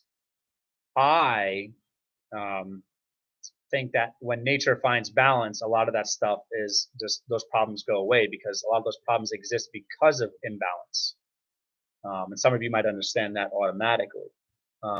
Just like I just looked, creative redundancy just wrote balance on the system, like using ladybugs, for example. Exactly. Exactly. Well said. Frying pan army. Good night, freedom by me. Frying pan army. If all else fails, get the old sandal to slaughter those bugs. Yeah. I had a problem with aphids with some indoor plants at one point, and I used the whole tape on the hands. Just use tape to try to get them off. It seemed to work. It seemed to work. All right, all right. Yes, balance on the system. Yeah, absolutely. Creative redundancy, which I misidentified in a video. Laugh out loud. All good. All good. All good. Yeah, I feel like, for example, and this is purely anecdotal and purely an observation. I don't know if I could really even prove this, but when we first moved to Missouri and our property was nicely mowed and everything else, there was a lot of ticks. Maybe the second year when I let it grow wild, because I let our property pretty much, for the most part, besides some pathways that I have mowed, I let it grow wild. And actually, one of my first videos that I posted, I think, on YouTube was actually let it grow, let it grow. Maybe it was let it grow, let it grow, let it grow. Check out that video, actually. I talk about the benefits of letting your property grow wild. I feel that although the grass has grown taller, and it's just grown like crazy. We've had less ticks than we ever have. Less. I mean, I used to go out there and almost definitively get them on me, like every time I went outside. Now it's like never. Now, here's the thing. Possums eat ticks. They get on their bodies and they eat them off of their bodies.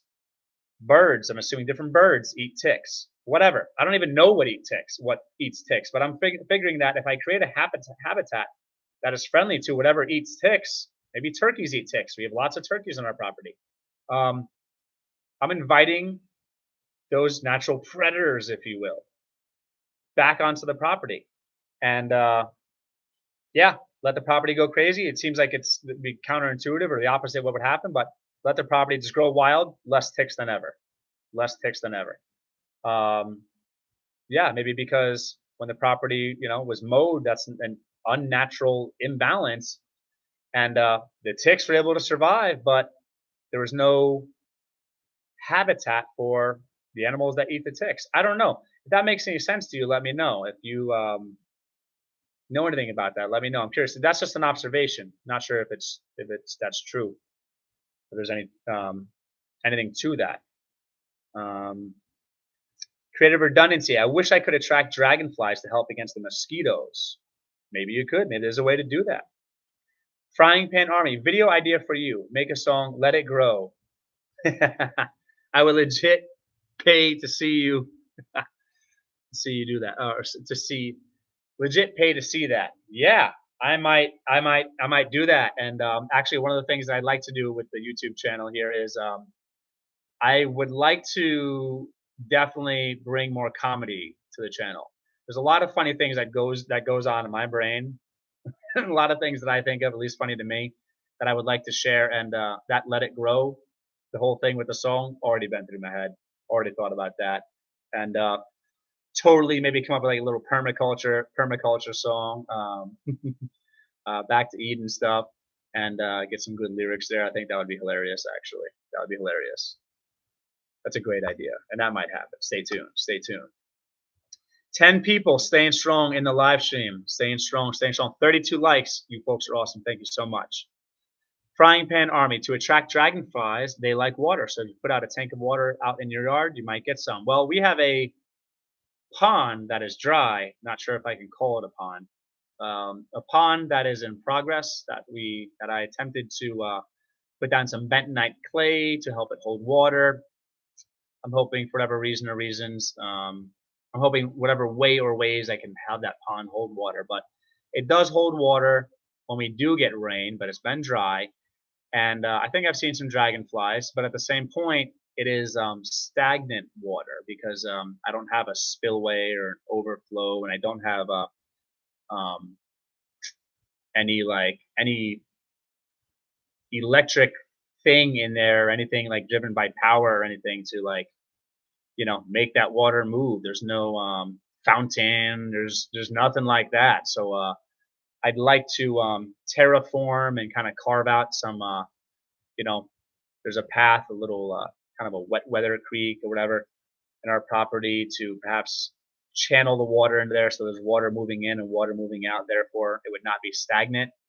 And then if it's not stagnant, hopefully that would be less attractive to mosquitoes, less inhabitable, that's the word, to mosquitoes, but still the dragonflies might be there. But right now, when there's water in there, it's just stagnant. I don't seem to have a major issue with mosquitoes in our property. It doesn't seem to be an issue. So maybe nature has found a way to balance the mosquito possible problem. Not sure. Not sure. Creative redundancy. I've only seen one this year. Dragonflies would be swell to have. Frying Pan Army. It's just a cattle tank we have, and we have wallows for the pigs, but not a pond, sadly. Well, a pond, I think, is a great resource. Having fresh water nearby, get some Berkey water filters or something else. As a plug for Berkey. I'm not trying to recommend them. They do not sponsor me, for sure. It would be so awesome if they did. And hopefully one day we could have a sponsorship like that. But an equivalent water filtration / purification system. If you have water, you could mechanically filter it if you want to, pre-filter it, boil it if you want. I'm not going to get into water treatment here right now, but if you have fresh water, there's ways of making that drinkable. So a pond is a resource. Besides that, if you could stock it with fish, there's a resource. Besides that, you can grow duckweed in a pond. You can have watercress growing around a pond. You can have certain vegetation which your animals could eat. I actually have a video talking about the benefits of a pond, I believe. Please check that video out when you folks have time. I've seen, perhaps it was Edible Acres, another awesome channel on YouTube. I'm not sure if it was that channel. Don't want to claim it. But just having little micro environments, little tubs, little tanks, whatever, for frogs. I'm assuming frogs, toads, whatever they are, they eat insects. I'm hoping they eat mosquitoes. We have lots of them, I think. Think about that. You don't want to. You want to create the biodiversity. Let the biodiversity create the balance. When you take one insect out of the system, or you limit one insect, or one animal out of the system, or you limit one animal, you create imbalance. And that's where I think a lot of the problems come from, is the imbalance. I say the more the merrier. You know, you don't want certain snakes, have aerial predators, have hawks, have animals that eat snakes. You don't want too many mice, birds, hawks, cats, or as Freedom by Me in the chat said earlier, combat cats, homestead cats. Guineas. Guineas are awesome for eating ticks. I've heard they're phenomenal for eating ticks. Chickens, I assume, can eat some ticks too. Turkeys maybe as well. Just find some animals and use the animals. Let them do the work for you. Frying Pan Army. Aquaponics is fun to do. Aquaponics is amazing and very, very cool. Definitely something I am interested in. I know little to nothing about it. I would absolutely like to do that because I believe in, as I've said in previous videos, diversify your grow folio, diversify your food folio. Perhaps I've said that. Maybe I've said both. But the point is, I like to grow as many ways as possible. And I think it's important because just like investing, you diversify in case it's a hedge against risk. If one fails, if one doesn't perform well, you've got other things going on. While we're getting our food forest set up and developing our food forest, we have containers, plenty of containers that grow a ridiculous amount of food. I mean, ridiculous as in like a lot of food. Until our in-ground systems are in place, and our garden beds rather are in place, and perhaps systems / and or garden beds. We'll go with systems because there's systems in place, watering systems, creating those guilds, those support systems, those symbiotic relationships, those friendly plants, those plants that are mutually beneficial. Putting those systems in place. Until that happens, we can lean on our container gardening. If our containers, you have an issue and somehow our growing medium gets contaminated, something happens, whatever, well, hopefully our soil in ground is fine and we can grow that way. Growing indoors, growing outdoors, just having deer plots, growing random plots of food for wildlife and just giving it to them. It's always nice to feed the protein that walks around. Just saying. Think about it. Maybe planting some invasive, as long as it's not near other people's properties, something you can control, like blackberries or something like that, which can take over. But putting them on a part of your property where they're just there. They're just there in case other stuff doesn't grow. You've got some food growing somewhere on your property. Things like that. So aquaponics, I would like to do that. I think that would be really, really, really cool.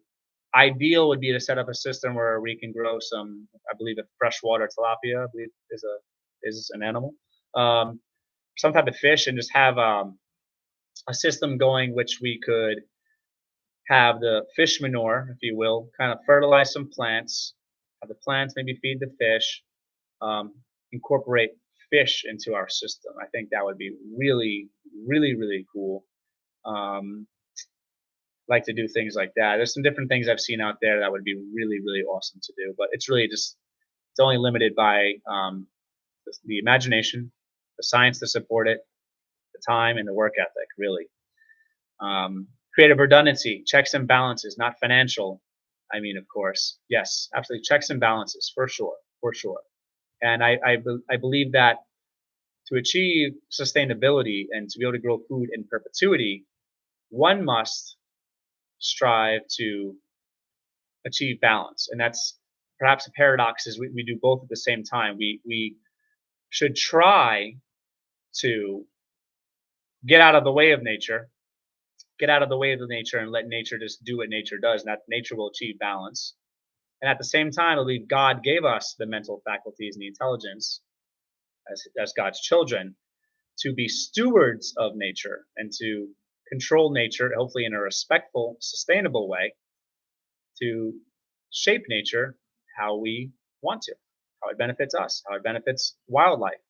Um, so, setting things up and then getting out of the way, helping nature, but getting out of the way. A balance. Even there's a balance there. You don't want to be too hands-on and get involved in nature too much, but if you could direct nature and help nature, then that's great. Planting some plants that help feed the birds. You might invite some species that might help be beneficial for your property. Creating habitat for beneficial insects, like they call them like bug hotels or whatever, and setting up habitats for like ladybugs, for example, praying mantises, for example. That's us doing what we can do as humans to help nature.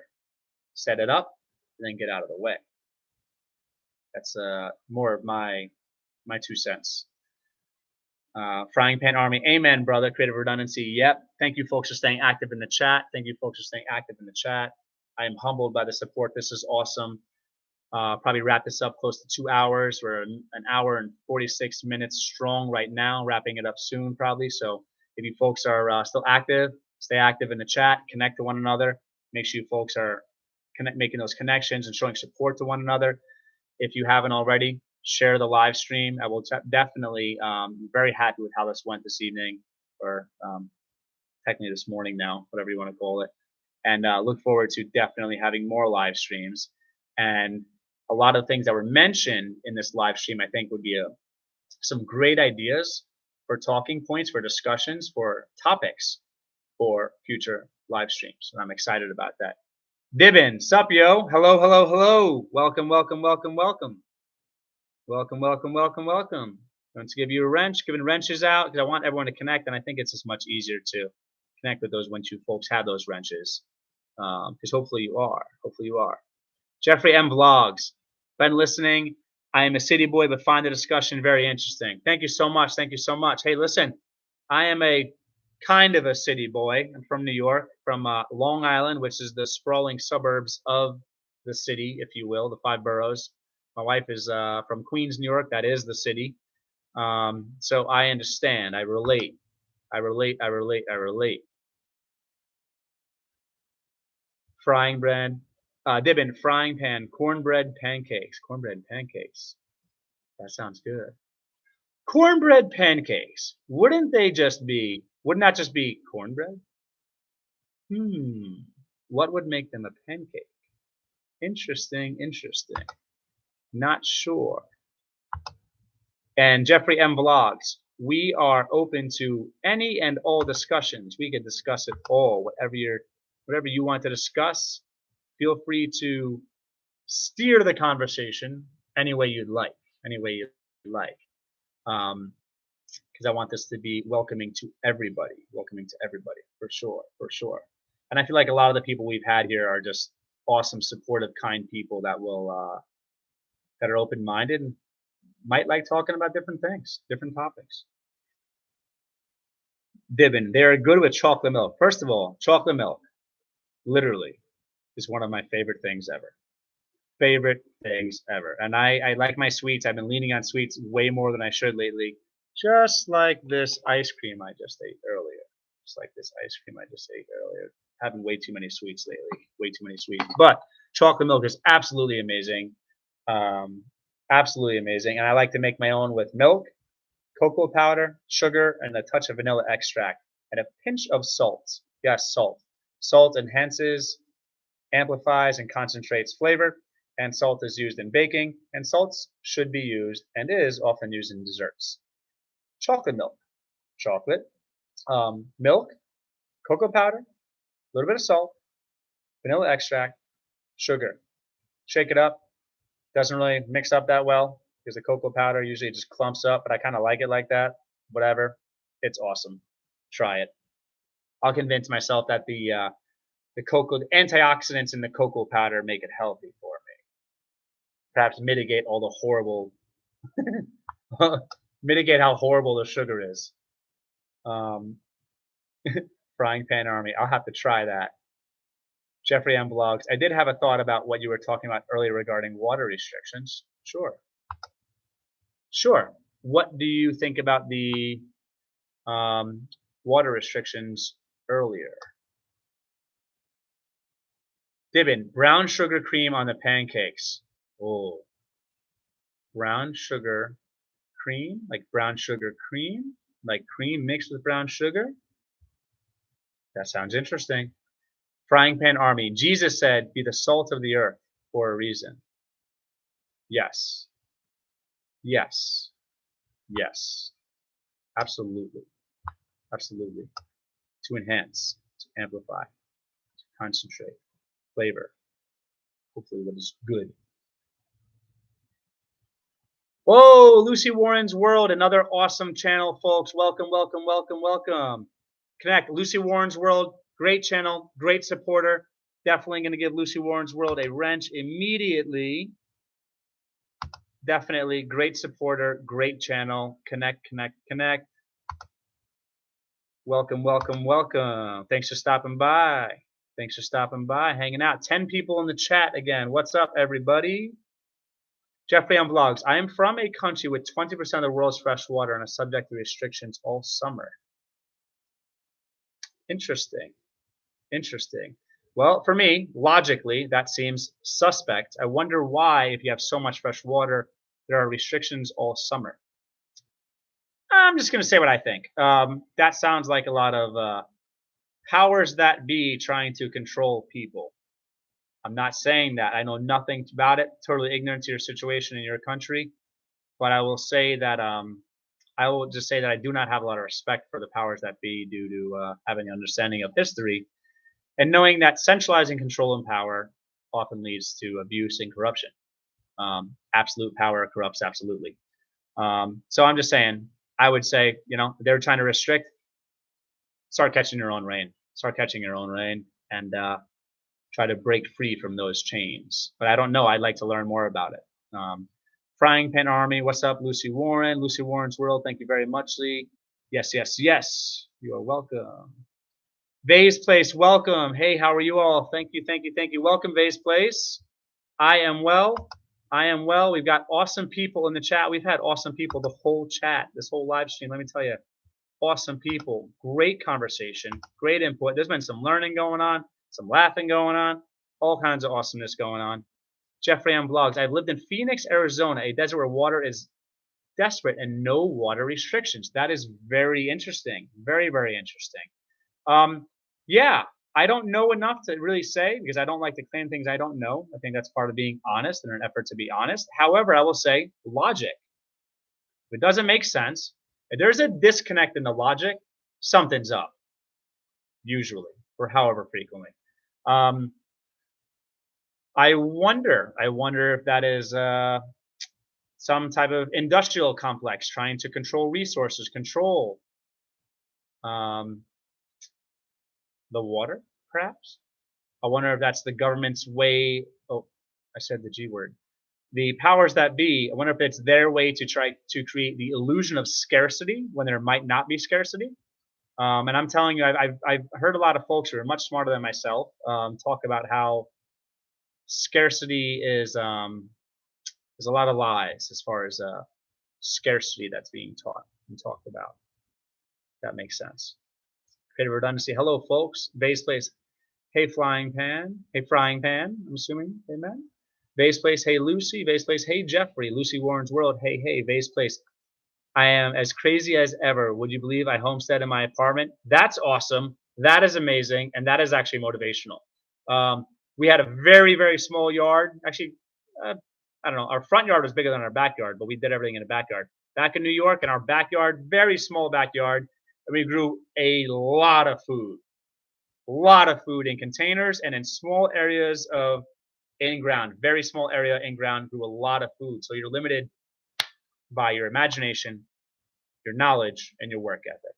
And we may or may not have had chickens, even though we may or may not have been allowed to by the powers that be. But I don't like rules when they're stupid rules. They don't allow people to be free, especially when it's not hurting other people in any way whatsoever. Freedom, like freedom. Um, so yeah, definitely a big fan of freedom. Yeah, I've heard things like that. Base Place, hey creative redundancy. Bay, hello. Jeffrey on blogs. Here you can't even wash your car on even address days. I think that's sad and pathetic and ridiculous, and I have a lot of my own opinions on that. I'm telling you, I would say if it sounds suspect to you, if it sounds strange, do your research because I'm sure I assume there's a lot of information out there on both sides of the argument. I'm just saying, don't believe everything you're told. And just because the powers that be say something, don't automatically assume that, trust people and assume that they have the best agendas in place and the best intentions in place. Jeffrey on blogs, I highly encourage you to do your own research and look at all the research. Look at, the full spectrum of opinions, full spectrum of knowledge, all the facts as much as you can get.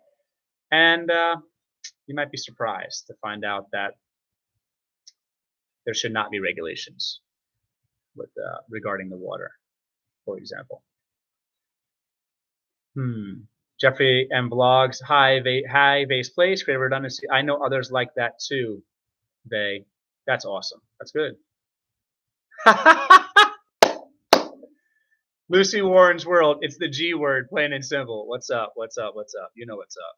You know what's up. Frying Pan Army. Dang, that's crazy, Jeffrey. Jeffrey on blogs. The local news always reports about reservoirs being at lowest levels in history. Blah blah blah. Yeah, that's suspect.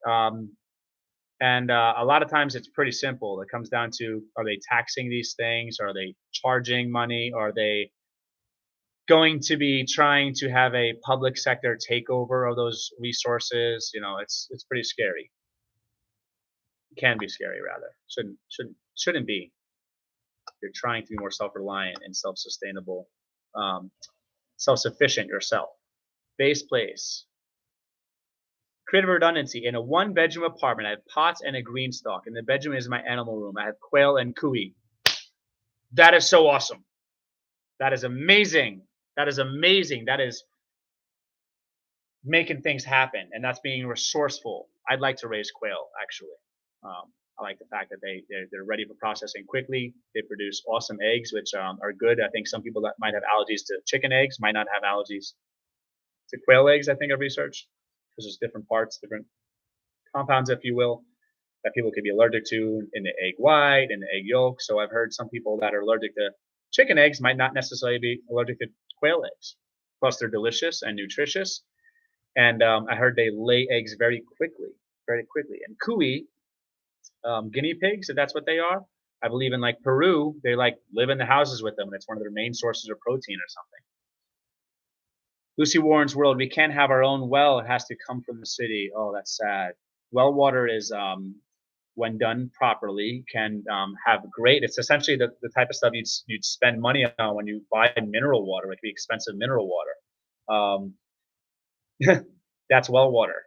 That's well water. It could be some best, healthiest water, if you will, for you. Frying Pan Army, that's epic, Vase Place. That Frying Pan Army, I agree. That is epic. That is so amazing. Vase Place, making it happen. Creative redundancy, cool, Vay, all the best in it. That's awesome. Wanderlala, yeah, keep it up, brother. Wanderlala, Lucy, hello. Lucy Warren's World, hey, Wanderlala. Vase Place, hey, Wanderlala. Vase Place. From egg to egg, laying is just 8 weeks. Wow. Thank you for that information. Experienced Africans, keep it up. Oh, thank you. Folks, for those of you that might have jumped on the live chat more recently, Experienced Africans, connect to his channel. Awesome channel. I've connected to his channel only recently, and I'm loving his content. And what a great supporter. Please, please, please connect, show support, folks. Show support. Let's help one another. Let's do this. This is a team thing. This is a team thing. Vase place. Quail eggs have more B complex vitamins. Very interesting. Thank you for the information. Thank you for the information. Thank you for the information. I am going to step to the side and actually see if I can grab some mineral water for myself. I'll be right back. Stay active in the chat. I'm here. I'm here. I'll be right back.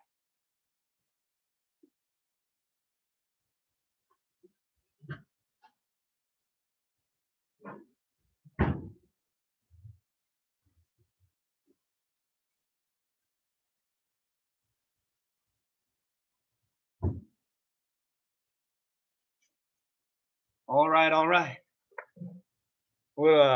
Perrier, not sponsored. Talking about well water, mineral water, mineral water. You're talking about minerals that are hopefully soluble, perhaps insoluble, and or insoluble, just in nature, being filtered by the earth. Our well water, we had it tested. I believe there's a hard water system or a softening system. I don't even know if that's on or if it's working or if it's broken or if it's just horrible at this point. But we had our well water tested, and it was great. It was great. It was. I mean, if I don't know how accurate the test was, if it was a test that is trustworthy, accurate, or whatever, but it came up great. We had no problems with it. We still put it through our Berkey. But hey, listen, this is pretty much similar to well water. If what I'm saying is incorrect, please correct what I'm saying. Please correct me.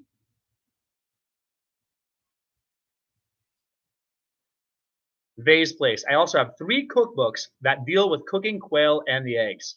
That's awesome. Quail, I love eating quail. I feel like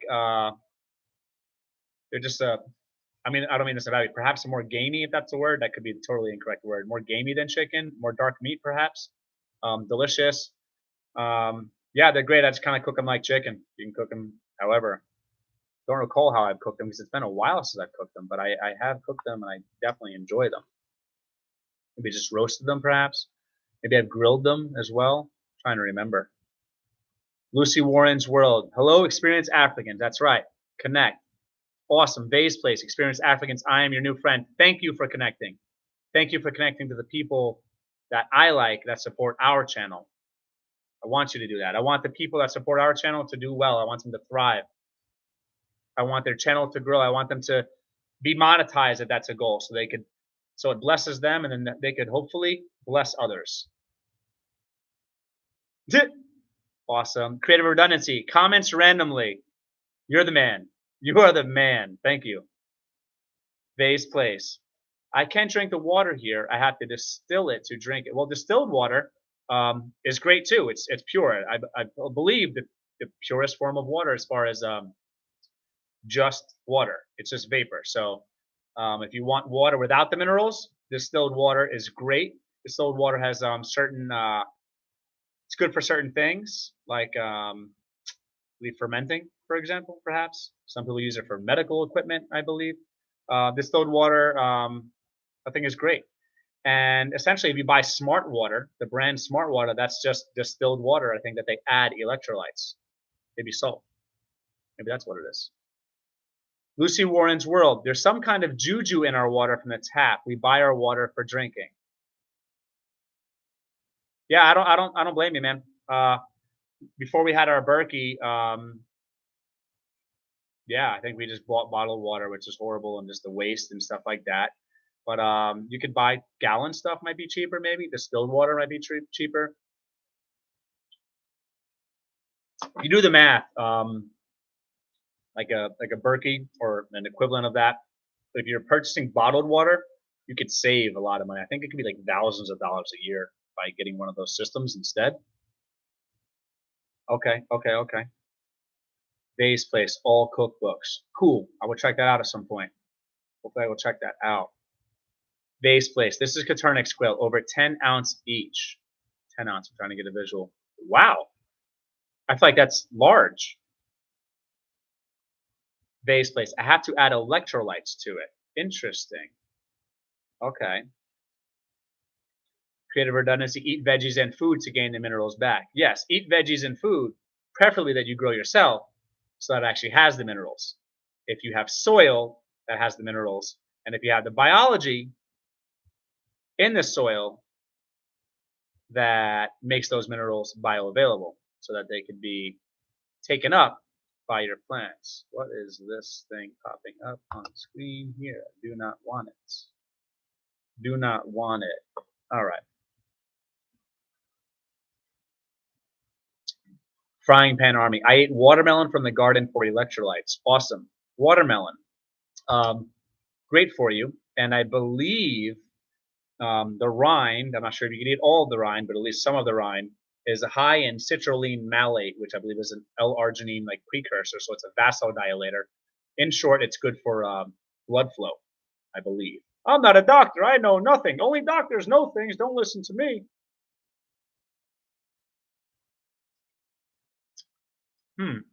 Yummy water, I think. Vase place. Cooey and rabbit poo is great fertilizer. Rabbit poo, I've heard great things about that. We have rabbits now. We have lots of rabbit poo. Haven't really tried to utilize it much. I have. I put it into one of our planter areas and thrown it, kind of just broadcasted it around a couple of our garden bed areas. I'd like to add it to our container gardens and see how it works out. I've thrown some in our compost and let's see how that adds to the recipe. Heard great things about rabbit manure. Great things about rabbit manure. Cooey poo is the same. I don't know if I've heard that, but I'm interested. I'm interested. Next thing you know, I'll be researching cooey and possibly raising cooey. Definitely the newest thing on our homestead is rabbits, meat rabbits. Highly, highly, highly recommend meat rabbits. They're awesome. They're easy. They're like so calm. They don't, I feel like as far as math, as far as money, investment in and return on investment, they're just a great option.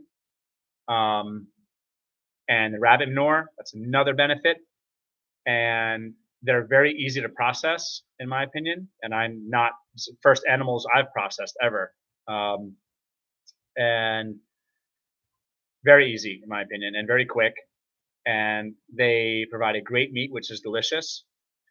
It's very lean, which, you know, there's pros and cons of that. I prefer meat that has fat, especially for survival prepper scenarios and stuff like that.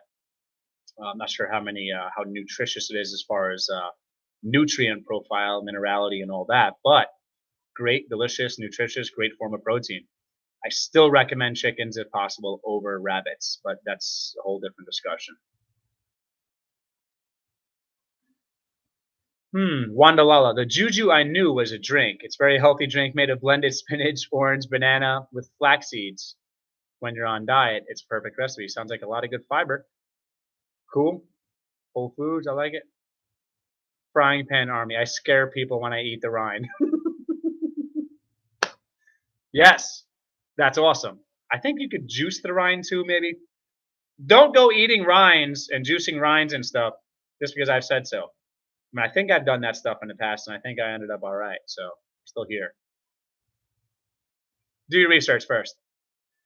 Cooey poo is the same. I'm saying don't go eating rinds or juicing them until you look it up, please. But I really do think I have heard that does have citrulline malate and it's good for you and all that. I feel like people probably just have chewed on them, not even known. Adults, children, whoever, whatever age, have eaten them and might not even realize or just done it. And I've never heard stories of anyone being injured or hurt or anything. So I'm assuming if it was that common of a thing or if it was that probable of a thing, I probably would have heard about that. Vase place. I know, laugh aloud. I have been putting it in my garden. Hmm. Hmm. Frying pan army. I know blueberries like acidic soil. Yes, acidic soil. Yes, yes, yes. So I wonder if the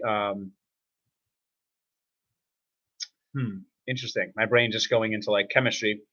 I wonder if manure being naturally high in nitrogen is acidic. Like think of amino acids, building blocks of proteins. Proteins, I think of nitrogen. Acids, nitrogen, protein, manure. So I wonder if manure is, or just certain types of manure will make soil more acidic. Interesting. Vase Place. This is the last month I will be raising cuy. Labor Day weekend, I will be getting Havana rabbits. They're a compact meat rabbit. You are awesome. Wow. Definitely so much to, I got so much to research just in this live stream. You folks are amazing. Wanda Lala, high experience Africans. That's right. Say hello to one another. Connect, connect, connect. Frying Pan Army. Sheep poo is a great fertilizer as well. Awesome. I feel like all manure really, really is a great fertilizer. It's just a matter of how ready it is, how much time, if it needs to be cured, aged, composted, whatever. Are there any undesirable insects, worms, whatever it could be possibly in certain, but otherwise I feel like if they're all composted, especially if hot composted, like they're all probably going to have some value. Even human manure. Humanure is a thing. I wouldn't necessarily do it, but listen, prepper, downgrade, SHTF situation, rough times for an extended period of time, I will do whatever I think I need to do to be able to improve soil fertility and grow food and produce food. So if that means considering a humanure option, and that's good for the environment, it works out, whatever, then do what I got to do. If that means it takes longer to age, cure, compost, whatever. I mean, it might sound disgusting, but there's people that have done it, and think it works for them. Vase Place. You could use the watermelon rinds to make pickles. That's awesome. That's genius. I don't know if I've ever heard of that. That seems great. Frying Pan Army. Having a child's sense of humor. I'm giggling like a moron with this talk of poo. Hey, listen. I think I might understand that. Creative redundancy. Laugh out loud too. Vase Place. Posted something. I will definitely check that out later. Vase Place. Quail poo is hot fertilizer. Cuy and rabbits are cold fertilizer. I'm assuming that's a connection between the nitrogen content. Heat, the heat that it creates, perhaps the heat that it creates when it composts, when it is met with, combined with carbon. I'm not sure what the exact words mean. I think I understand it, but I'm not sure exactly why they call it hot and cold. Cold means, I think with rabbits, you could directly apply. They're not too hot. They don't burn your plants. Maybe just low nitrogen, perhaps. I know that rabbit poo is kind of like fibrous. It's just like crushed up grass and plant matter, essentially.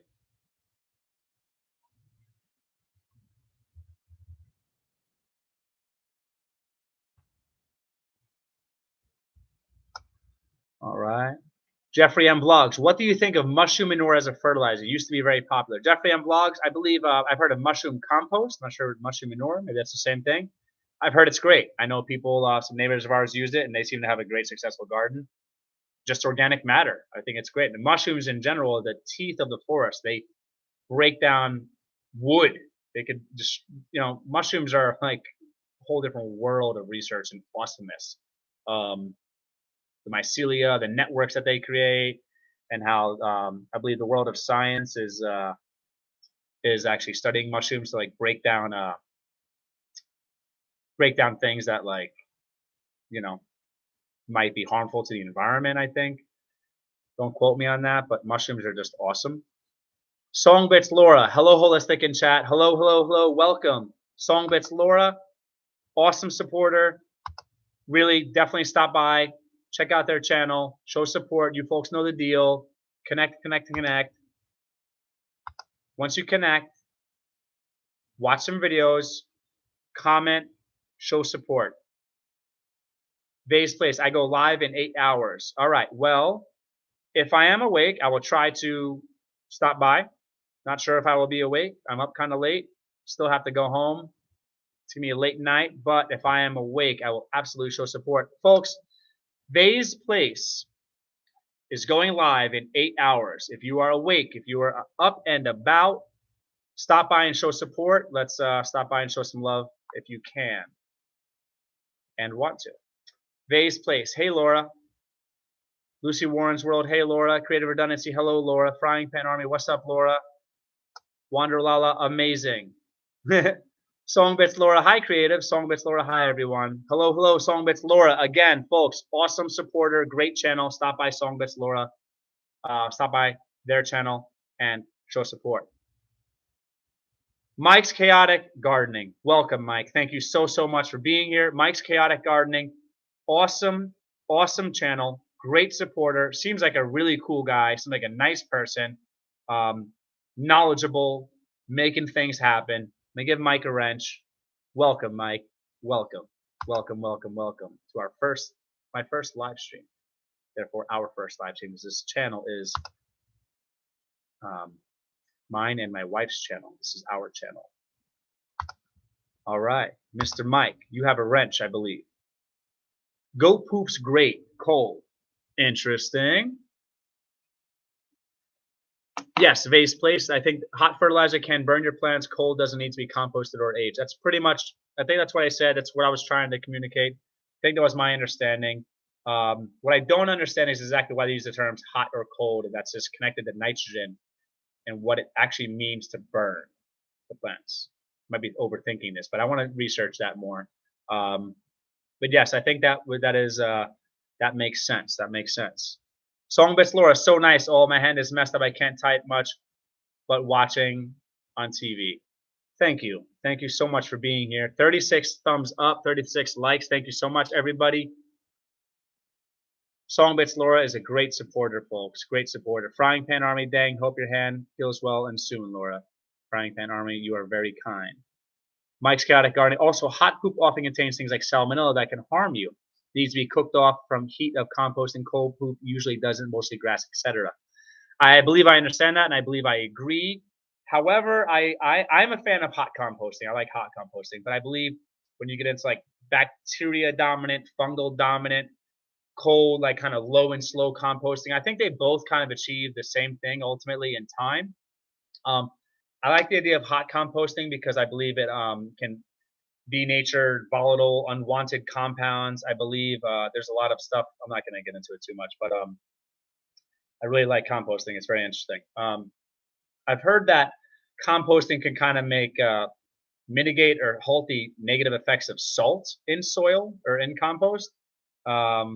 Adding organic matter just can kind of do that. It can bind it, if you will, neutralize it, if you will. Hot composting could get rid of like unwanted weeds, the seeds for weeds and stuff like that. And yeah, but you also can cook off a lot of the beneficial microbiology by having it be too hot. So fungal dominant, I've heard there's benefits of cold fungal dominant. I'm hoping that salmonella, E. coli, whatever, viruses, bacteria, whatever, would not survive long term in a cold compost system. I'm not sure. And perhaps if they would, I'm not sure if they would survive if frozen and then defrosted to continue to compost. Not sure if I explained that well. Not sure if I explained that well. But yeah, there could be a whole live stream. We just talk about composting. Everyone should compost, even if they're doing it just for the benefit of the environment. Vay's Place. My link is awesome. Cool. Mike's Chaotic Gardening. Too kind, my friend. Well, I mean it. You're awesome, and you're a great supporter, and it means a lot to us. And I want everyone to support people that support us. Vay's Place. You are doing great as a first-time live. Thank you so much. I have a lot to learn, and hopefully I will get better and improve. But that does mean a lot to me because I was probably a little nervous before I did this. Frying Pan Army. Subscribe to Vay's Place. Awesome. Connecting. Vay's Place. Yes, it will burn the plants if too high in nitro. Okay. Yeah. All right. So that's my understanding. But I want to understand what it means by burn. Temperature? I don't know. What does it mean? That's a chemical thing, chemical reaction. So I wonder if that actually is a heat thing and the chemical reaction causes the heat, just like with composting. Some people say it's the nitrogen-carbon interaction that causes the heat. Some people say it's the microbiology creating the heat. I think it might be both. We can get into composting. Vase place, thanks, Frying. Vase place, Laura is great for sure. That's what I think so far, for sure. And I haven't, I'd like to show more support to Songbits Laura to her channel for sure. I'd like to be able to stop by and show even more support for sure. Songbits Laura. Oh, thank you so much, Songbits Laura. I'm having some grapes and cheese. That sounds good. Nice combo. Nice pairing. Nice pairing. Songbits Laura, learning a lot already. Well, I'll tell you right now. Those grapes, you don't eat them. You know, you pull the grapes off of the vine, whatever that is.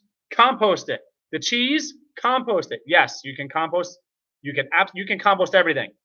If an animal dies in nature and if it's not consumed by scavengers and insects and flies, maggots, whatever, bacteria does it. Bacteria does it. All things, animal matter is absolutely compostable. And if you're looking to learn how to compost everything, the authority on the subject, or one of the authorities on the subject, in my humble opinion, is David the Good. If you're not subscribed to David the Good's YouTube channel, do it. There's a lot of myths. The only reason to not compost animal matter, animal food, milk, cheese, for example, compost your cheese. Meat, you can compost a whole chicken, compost a cow, whatever. The only reason not to is if you think you're going to attract unwanted pests, unwanted animals, and if you think you're not going to have enough time to compost it properly, because it might take more time. But David the Good, I think, said it very well. He said there's a lot of energy in animal matter. There's a lot of energy there. Think of protein, think of fat. There's a lot of energy, like caloric energy even. That becomes energy for that microbiology. And it's all connected. It's all connected. In nature, animals die. And they die to become part of the earth. All right, all right, all right. Let's go. Staying active in the chat. Awesome. Thank you, everybody. 10 people on right now. 36. What's up? What's up? What's up? Yes, great for first time live. Thank you so much, Songlets Laura. That is very kind of you. Thank you so much. Thank you so much. I'm just having fun. This is actually great. I feel like I would hang out with you people if I knew you in real life. You're just cool people, smart people, nice people, supportive people, kind people. I mean, that's, life is about the people you meet. Frying Pan Army, connected to Songbits Laura, awesome. Vase Place, you can take hot composting material and put a scoop of it in a 5-gallon bucket of water. Let it age for at least 24 hours, then use it like you would worm tea. Yes, I've done that. I've taken compost tea. I think I've posted a video about that, perhaps. And it might have actually even been partially composted. But at the end of the day, it's going to break down more. Even if there's different ways of making tea. You could introduce oxygen. You could add bubblers and different things like that. And throw some organic matter in water and use it. Yeah, it might not be the best way to do it. You could ferment it. David the Good, I think, he does one anaerobic. Anaerobic, that's bad. Blah, blah, blah. Yeah, it might be slower. It's not necessarily bad, but anaerobic environments exist in nature. When oxygen-deprived environments still breaks down, still creates nutrients that are bioavailable for plants. Just saying. That's great, though. Yeah. Hot composting material, put a scoop of it in a 5-gallon bucket of water, let it age for at least 24 hours, then use it like you would worm tea. Excellent. Creative redundancy. Mycelium chat. Laugh out loud. Songbits Laura, thank you, Frying Pan. I will get you back. Awesome. Connect. Vase Place. The plants will actually look like they are burned. I believe that. I think I might have done that actually by using urine, which, by the way, people are like, oh, urine. Urine is a great, if used quickly, preferably diluted, and used sparingly. Urine is it's nitrogenous waste. It's nitrogen. You have to be careful about being clean, no barbiturates, no stuff in your system that's unwanted, and also keep in mind your salt content of your urine. Besides that, urine is absolutely awesome to use for plants. And I think I might have used urine and it might have burned some plants, but I think I know what you're saying. It actually looks like they're burned. Yeah. So what if that happens at the root level, then it just or when at their end or at their uptake um, burns the plants mechanically. Very interesting. Yeah. Like I understand this stuff, I know this stuff, but I feel like there's levels to it. Like I want to learn more and more. There's just so much to learn. It's just never ending. That's gardening is just so awesome. Mike's chaotic gardening. Usually solar radiation kills them too if you want it done fast. Not sure if coal will. Hmm. Yes. Well, that's one of the things that if I'm concerned about things, I just in general, like unwanted microbiology in general, not just when it comes to composting, but the sun, nice bright sun, that high sun, especially in the summertime, sunlight disinfects. So that's great. That's great. That's great. Frying Pan Army, connected to Mike's Chaotic Gardening, epic name as well. Frying Pan Army, you're going to love his channel. He's awesome, super knowledgeable, and I've really just enjoyed his channel. Really, like, awesome channel. Creative Redundancy, calling you a fun guy. Thanks, man. Thank you, brother. Appreciate that. I hope I am. I hope I am. I hope I am. Mm-mm. Mike's Chaotic Gardening. Mike's Chaotic Gardening. Thanks, Frying Pan Songbits Laura. I saved you on my playlist. I will connect. That's awesome. Frying Pan Army. Connected Creative Redundancy. Frying Pan Army, you're going to really enjoy Creative Redundancy's channel. I just feel like he has a good heart. He's just a kind person and super supportive. Songbits Laura, I thought of composting. Bit my dog or rabbits, deer, bugs in my yard. You can compost any animal, any insect, anything that was once living. You can compost essentially. And there's going to be some controversy about that, but do your research. It's absolutely fine. But you can do things to, again, the only reasons you don't want to compost animal product and stuff like that is because you think you're going to attract unwanted things. Like if you live in the city, maybe some rats. You live in the country, maybe mice, maybe both, whatever. Maybe scavengers, raccoons, whatever. But even then, there's some philosophies on that where people are like, yeah, they're just going to go in and aerate the pile and maybe leave some manure. And it's like, for me, I don't want rats, even though they might have a place in nature. I don't like them. Don't want them around anywhere. Mice don't really bother me as much. Rats, do not like rats. Never will. Dislike rats very, very, very much. They're disgusting. Also, like, think of fleas on rats, like started the plague. Like rats are just disgusting animals to me. I perhaps should think better about rats, but not a fan of rats. Either way, if you're trying to keep away unwanted animals, pests, whatever, I understand that. But you can take hardware cloth, which I've talked about in my previous videos, small gauge, durable hardware cloth, and that will keep out pretty much any unwanted animals, and just put it around your compost pile. You can put it underneath if you want to prevent animals from burrowing underneath.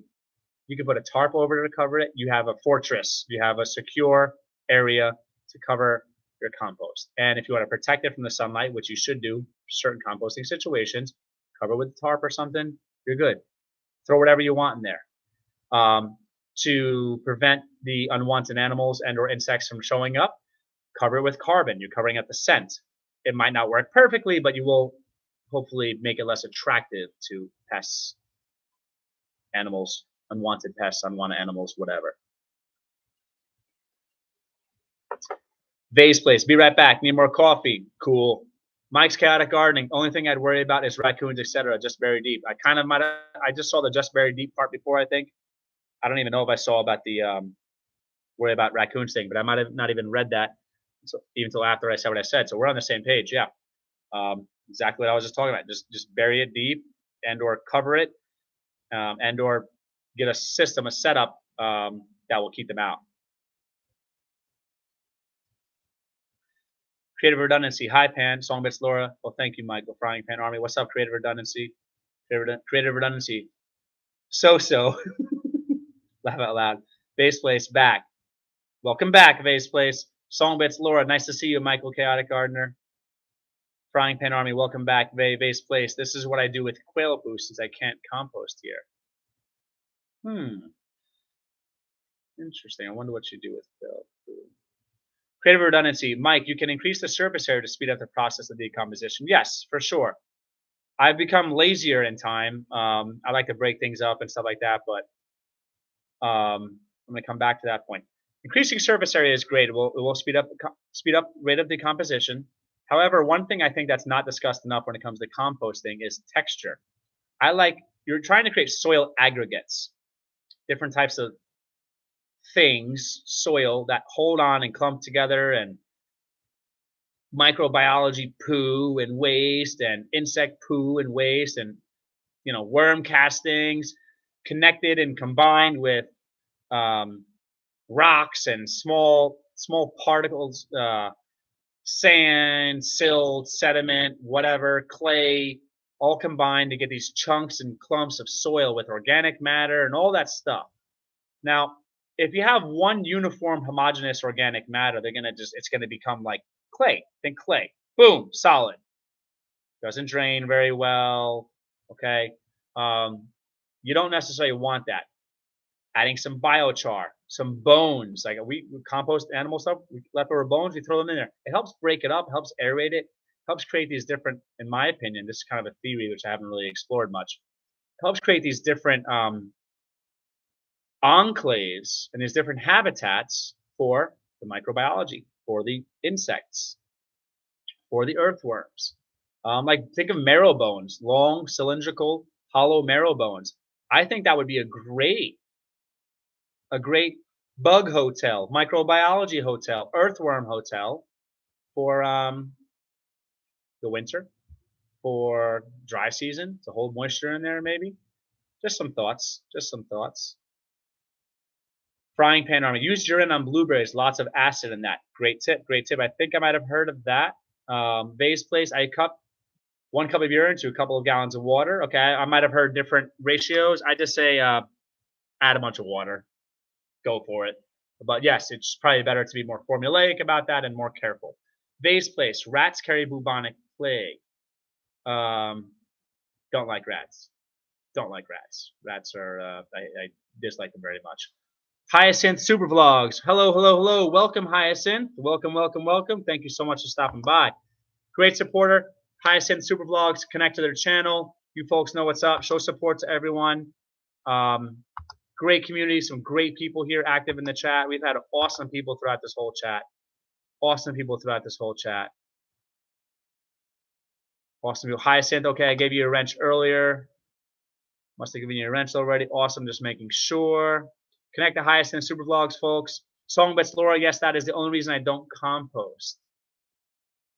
Well, hardware cloth, small gauge hardware cloth. You can literally make a ring with it, and usually there's a little metal wire that comes with the hardware cloth that you buy. But you could use zip ties. You can become creative. Make a giant ring. The biomass, the size of the pile matters. So you want at least a 3x3. Like a 3 foot by 3 foot area. I would say go larger so that it creates more biomass, more heat, more activity. Go as large as you can, really. Make a circle. If you want, take some of that hardware cloth, put it on the bottom. It actually has holes in it, so it's porous, so earthworms can migrate in and out. Worms can migrate in and out of the pile.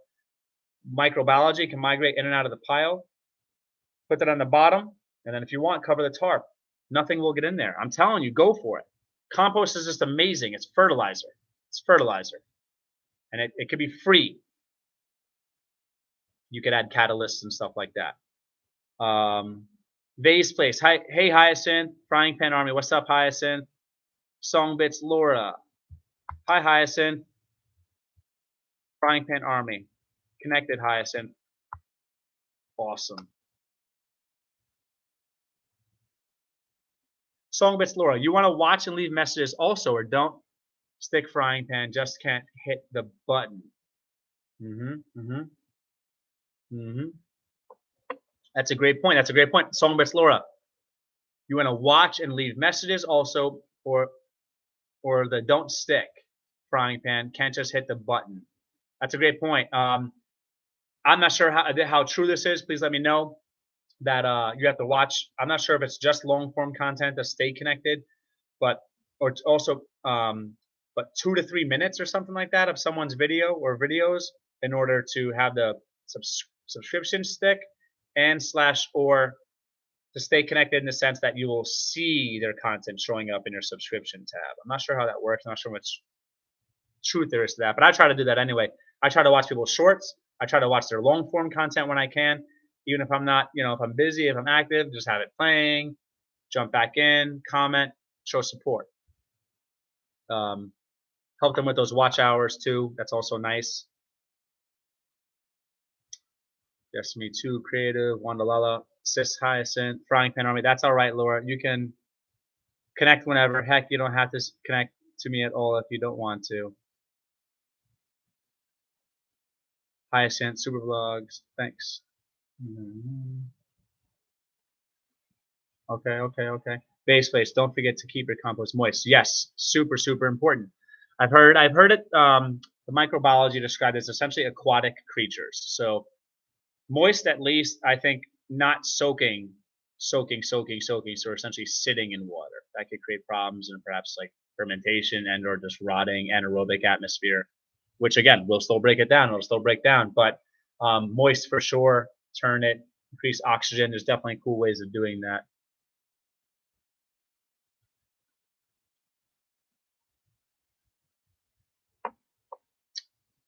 All right, don't forget. I have you saved on my catch-up list. I'll watch and leave messages. Didn't want to make you mad.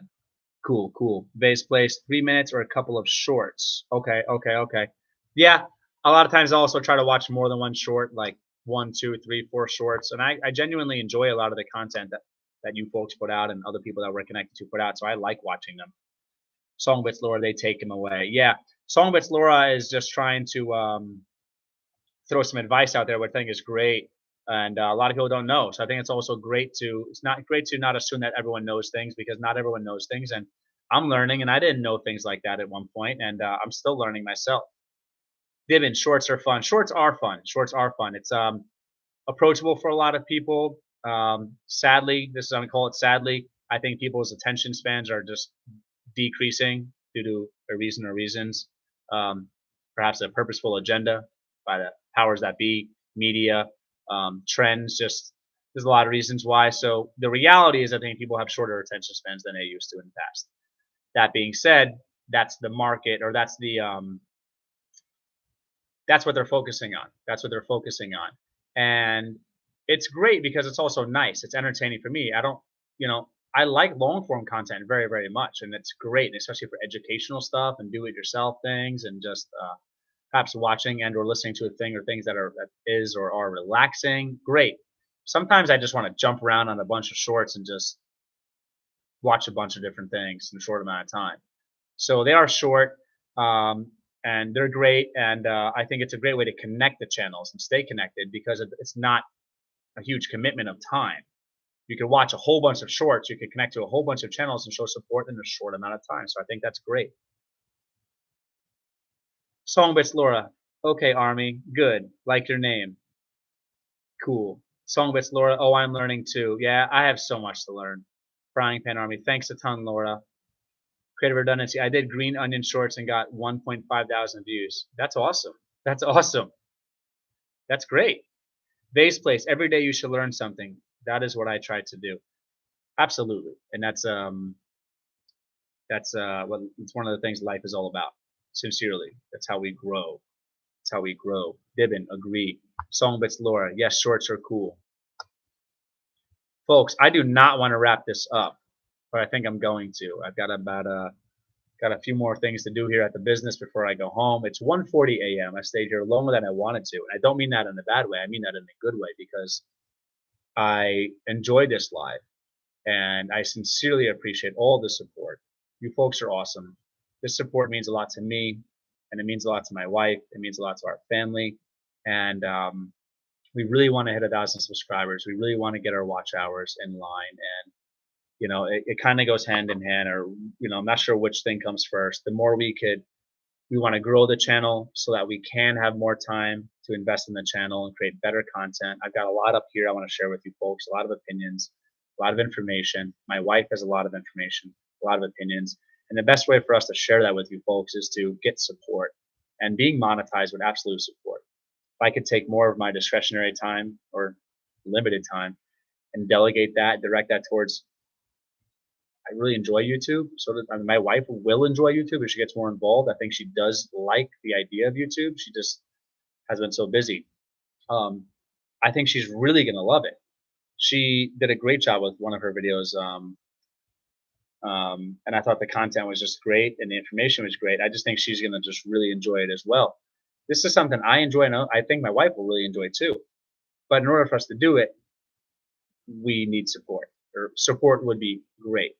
So if we have support, we could take some money and put it towards getting better equipment, microphones, lighting, better place than hanging out here at my business, to have these live streams. Um, we can have different guests on, hopefully do some more product reviews, more plant reviews, and a lot of that stuff just takes time and takes money. And I unapologetically want to monetize this channel. I think that I absolutely would like to make some money on this channel someday, and I absolutely would like to see if that money could be put back into the channel and just better content, editing, better production. I think it's all connected, perhaps, but I'm just so appreciative of all the support. You folks are really just amazing, and thank you so much. Let's wrap this up. Songbits Laura Vey is a wealth of knowledge. Absolutely, for sure. Base Place, have a blessed night, everyone. You have a blessed night as well. Base Place, thanks. Laura Mike's Chaotic Gardening, very cool. They've been cool. Creative Redundancy, take care, Colin and people. Thank you, Creative Redundancy. Thank you so much. Songbits Laura, glad I caught you live. I am so glad you caught it too. Thank you so much for being here. Really, it means a lot. Wander Lala, blessed and beautiful night. I hope you have a blessed and beautiful night as well. Bay's Place, have a blessed night, Colin. You have a blessed night, Bay. Thank you so much. Creative Redundancy, Cedia, Frying Pan Army. Whoa, it's late. It is late. Songbits Laura, I guess 1:30 here too. Bay's Place, 2:41 a.m. here. Got the freeze dryer running. Bay's Place, you're awesome. You seem super cool. Creative Redundancy. Thank you. Mike's Chaotic Gardening. Thank you. Songbits Laura. Have a great night, everyone. You too have a great night. Frying Pan Army. Hope you all have a great night. All right, everyone. Thank you so much. Take care. Thank you so much, everybody. Stay tuned. We're going to keep this going in the future. We'll do more live streams for sure. I'll definitely do more live streams. I will be trying to show support to all of your channels as soon as possible. Thanks again.